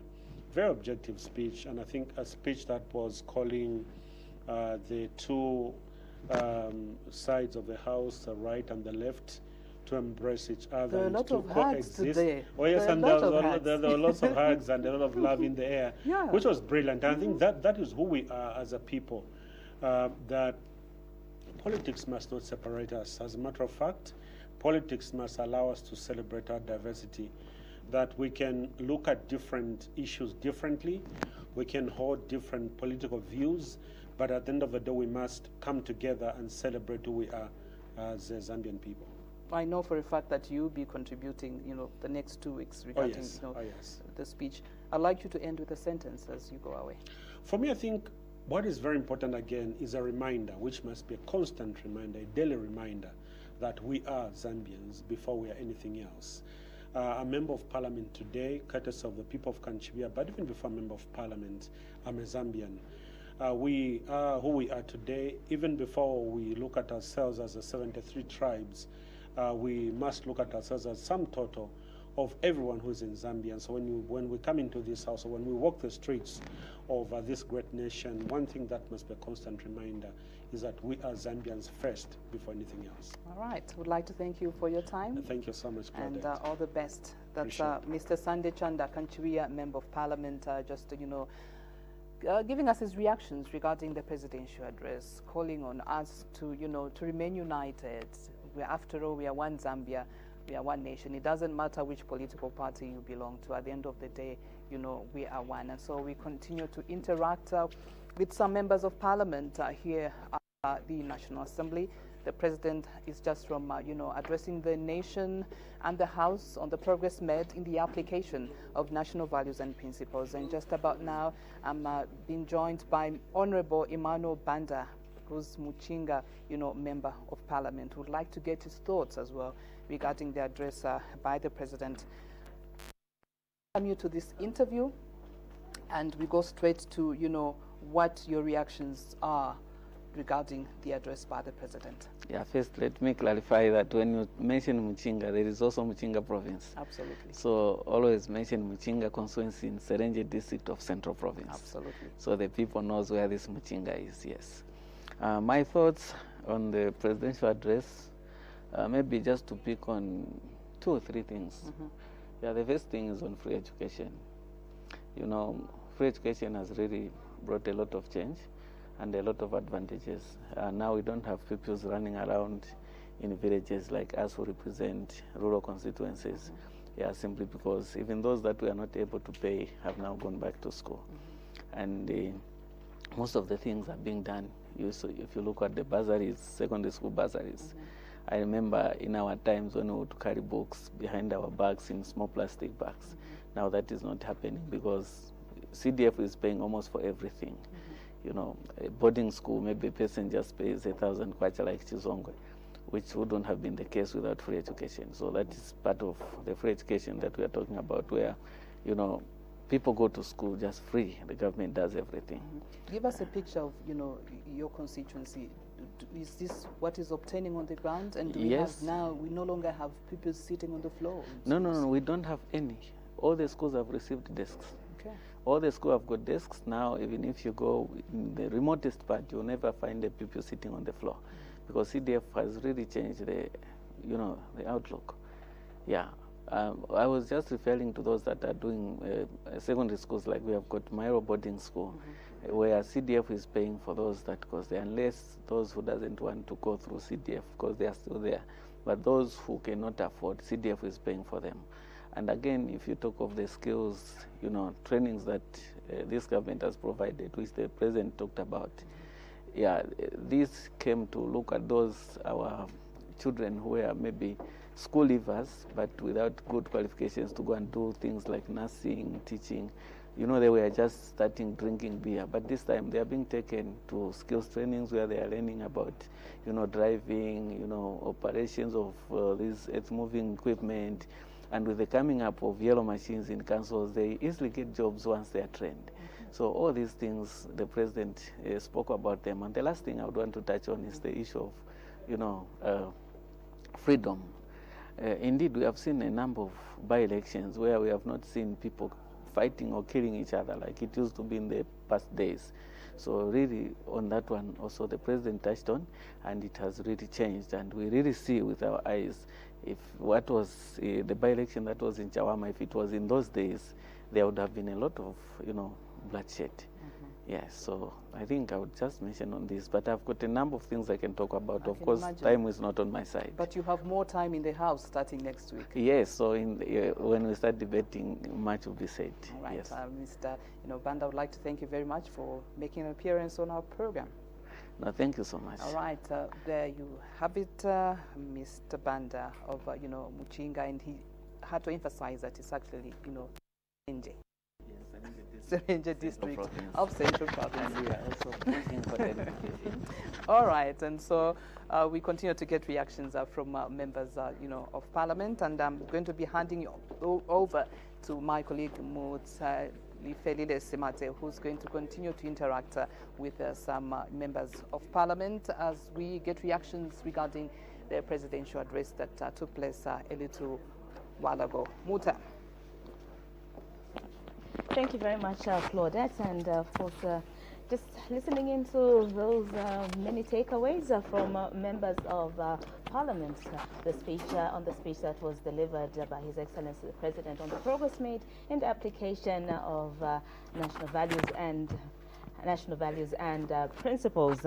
And just to mention that in a short while, I'll be having a chat with Mr. Nyambose, and he is Chasefo Member of Parliament. I'm sure he's been gracing our screens in the past few weeks, and we're talking about local government accounts. But today, it's not about local government accounts. It's about what it took, what struck him most when he listened to that speech. Honorable Nyambose, I'd like to welcome you to Parliament TV. Thank you very much for having me. Okay, so the President has indeed delivered his speech. What is it that struck you most and, you know, touched you? Yeah, among so many things that the President has spoken about today, actually has not just spoken about them. This has been done, or they have happened in their country. What struck me most was the issue of the enactment of Bill 7, which is Act number 13 of 2025. Indeed, the President said one thing that is happening across the country. I just returned last night from my constituency where we are dealing with the delimitation. Yes. When you see what is happening in our constituencies, the people, how people have come forward wanting to have their constituencies delimited, there is overwhelming response. Now, when you look at that and reflect on the process, what happened before there was a lot of reaction from civil society, from other opposition groupings who were indicating that the President was doing the Bill 7 for political expedience. But alas, what has happened now, what is happening in the country, is that the people want almost each constituency, every person wants to have the constituency delimited for the purpose of development. Development is the drive. So that they have more resources for development, especially the rural parts of this country. And now, today, the President, who has been consistent from 2022, before 2022, CDF was 1.6 million. Now we are standing at 40. And he has indicated that, God willing, given an opportunity in August, he will increase. And he has been consistent. And my appeal to the Zambian people, here is a leader who doesn't select. He's looking at Zambia as a whole without political segregation. And is developing the country regardless of political groupings or affiliation. So the delimitation has now exposed those who were challenging the process. Because every Zambian wants to see his or her constituency delimited so that we can accelerate development. All right. Thank you very much, Honorable Nyambose, for taking time to be with us, Parliament TV, just to share on the issues that stood out in that address this morning. Thank you very much, and have a good day. Thank you very much for having me. So, dear listener, we're just having some reactions from members of Parliament. I just spoke to Chasefu, Member of Parliament, Mr. Nisheka Nyambose, who passionately talked about, of course, he did say the enactment of Bill 7, and saying that the President was indeed consistent in increasing CDF. And for him, that is a plus, because for him it means development. It means development not only in urban areas, but also rural areas, especially that he comes from a constituency that is rural. So yet again, we have of course, another guest in the studio with us. That's Chikankata Member of Parliament, Honorable Sabao. Thank you very much for gracing us with your presence, just to share with us what you thought about that address that the President made, and what you have to say to our dear viewers. Welcome, Madam. Thanks so much for the opportunity for me to share my views with the Zambians. First and foremost, what touched me during his address was the issue of morality and ethics, and it came out that Zambia is a peaceful, caring, and a Christian nation. From the three words, you'll be able to detect what it is and what type of a leader we have. From the peaceful statement, it means that without peace, you can't develop a country. The first thing we have to look at, people should be peaceful, should be loving and united for us to develop a country. And we talk of caring, we have a caring president who is able to take care of all the Zambians, regardless of who they are, where they are. This, I'll give you an example. Through the CDF, as members of Parliament, we've been given an opportunity to have the equal share of a national cake through the CDF. And as the people of Chikankata, we've benefited. We're able to develop our constituents using the CDF. The time we came in office, we had a lot of challenges in Chikankata, but using the CDF and through his policy direction of free education, responding to that, as the people of Chikankata, we've constructed a lot of classroom blocks. We have not built any school, but we've constructed more classroom blocks so that we create space for our children, and we've bought desks. This means that we have a caring president who takes care of every Zambian. Regardless of who they are, where they are. Okay. So this is a leader that we need to look up to. We also talk of Christian nation. Christian means that people should be forgiving each other, regardless of which political party you belong. There must be forgiveness. As human beings, you can differ, but it should not be life and death. You have to forgive each other. And he mentioned that we are going for an election. Politics should not differ us because we only have one country, and that country is Zambia. And God stopped creating more land. The boundaries that we have for Zambia is limited, meaning that even if we are going for election, we have to love each other, embrace other people's views. Yeah, as politicians, we are just given an opportunity to lead the country. We are no longer, we are not different from others. But what is important is to work together. Whoever wins, especially members of parliament, whoever wins should take care of that constituency, should take care of the Zambian people. And then we'll see that this country will develop.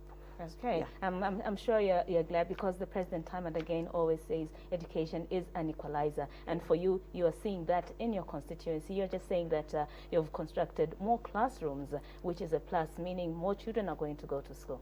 Yes, because I love his position on education, because I'm also a product of education as an equalizer. Without education, I was not going to be here.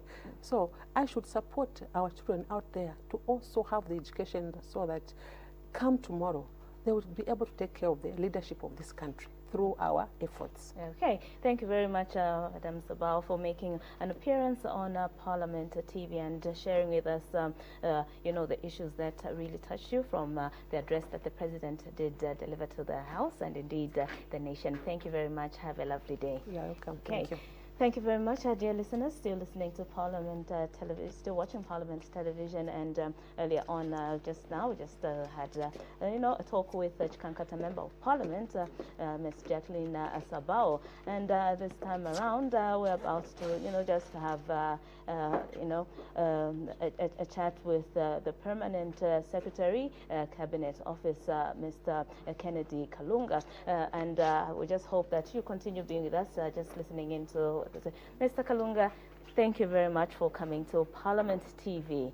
The President has, you know, given us that report on the progress made in the application of national values and principles.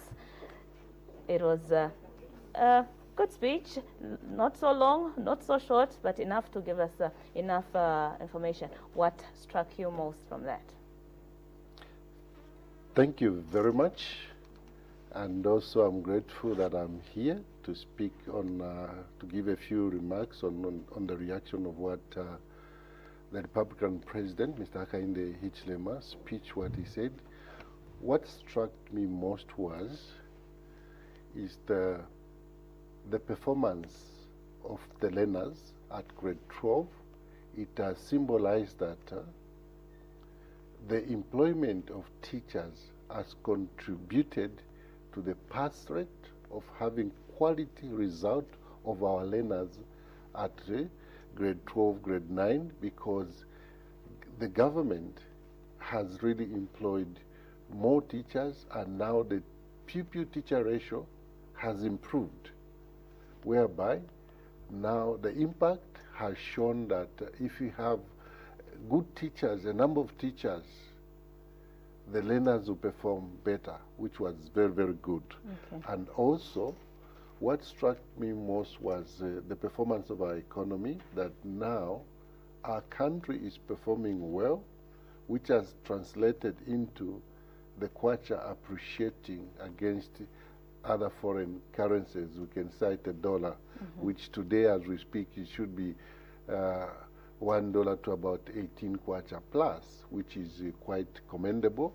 And this is translating into that all the imports of goods and services we are importing today, we are importing them at a lower price, meaning that now, as the citizen of Zambia, will benefit because of the price reduction of a kwacha that is performing. And this is being attributed by, one, we've increased the production of our mineral resources, that is copper, gold, and whatever, which we are selling, which we're exporting. And now this has translated into our kwacha appreciating. We have more dollars now in our country, and we have more reserves in Bank of Zambia, which now has stabilized our economy. Today, as we speak, if you buy things today, things are cheaper than yesterday because of what the performance of our economy. And this also is showing the result. If you look at the figures, now we're in a single digit. Then in terms of also to look at what the citizens have benefited, today as we speak, the government of the Republic of Zambia has employed a number of people in education. It's over about 40,000 teachers have been employed.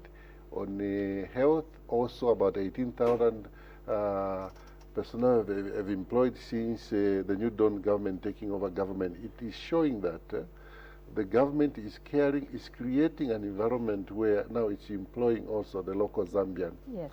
The other part that struck me most was the promotion of the Zambian product, that we should buy the Zambian product, the encouragement of buy the Zambian brand, the buy local, yes, which is also good, meaning that now we are trying to empower a local person, a citizen, a common person, whatever they produce remains within remains, and we are empowering the local, meaning now money is trickling down to a local farmer who is producing their goods and services within Zambia. Okay. That really struck me most. Okay, thank you very much. I see you beaming when you talk about buying local. I think it's just one of the good things, because when I think of the little chili that I produce in my backyard and someone else getting that chili from me, in its own way, it's empowering not only to me, but even the people who depend on me, and like having to import those products from out of the country. And your last word, maybe, as I let you go? The other thing is the government has created an environment where business is so peaceful, investors can come in and do business in Zambia, which is very good. I appeal to whoever wants to come and do business, they should partner with the local Zambian people. Okay, thank you very much, Mr. Kalunga, for taking your time just to be on Parliament TV to share your reaction, how you feel after that speech was delivered on the floor of the House and indeed to the nation. Thank you very much. Have yourself a good day. Thank you. Okay. Thank you, viewers. So, dear viewers, we've been taking reactions. Many reactions have been given to. We've heard many reactions from a number of members of Parliament, and of course the Permanent Secretary, Cabinet Office, Mr. Kennedy Kalunga. And in a short while, we'll be ending this production. Would like to say thank you very much to everyone who took time to be with Parliament TV, to tune in to Parliament TV from the time we opened the station this morning, from the time we began this live broadcast. We want to say thank you very much. Mtalifelile Smate here, of course, with my colleague Claudette. We've been with you from the time we started this live broadcast. Claudette, it's been a long day. It's been a long day, and the long-awaited presidential address has actually been delivered. And remember, starting next week, Tuesday, members of Parliament actually start to debate the address for the next 10 days. And so, as always, we'd like to thank you so much for having tuned in to Parliament television. We'd like to say thank you to the entire studio and production crew for making this production successful. So from me, Claudette Sindaza Jong, and my co-presenter Mutalifelile Simate, would like to thank you for your time. Until next time, it's bye-bye and enjoy the rest of it.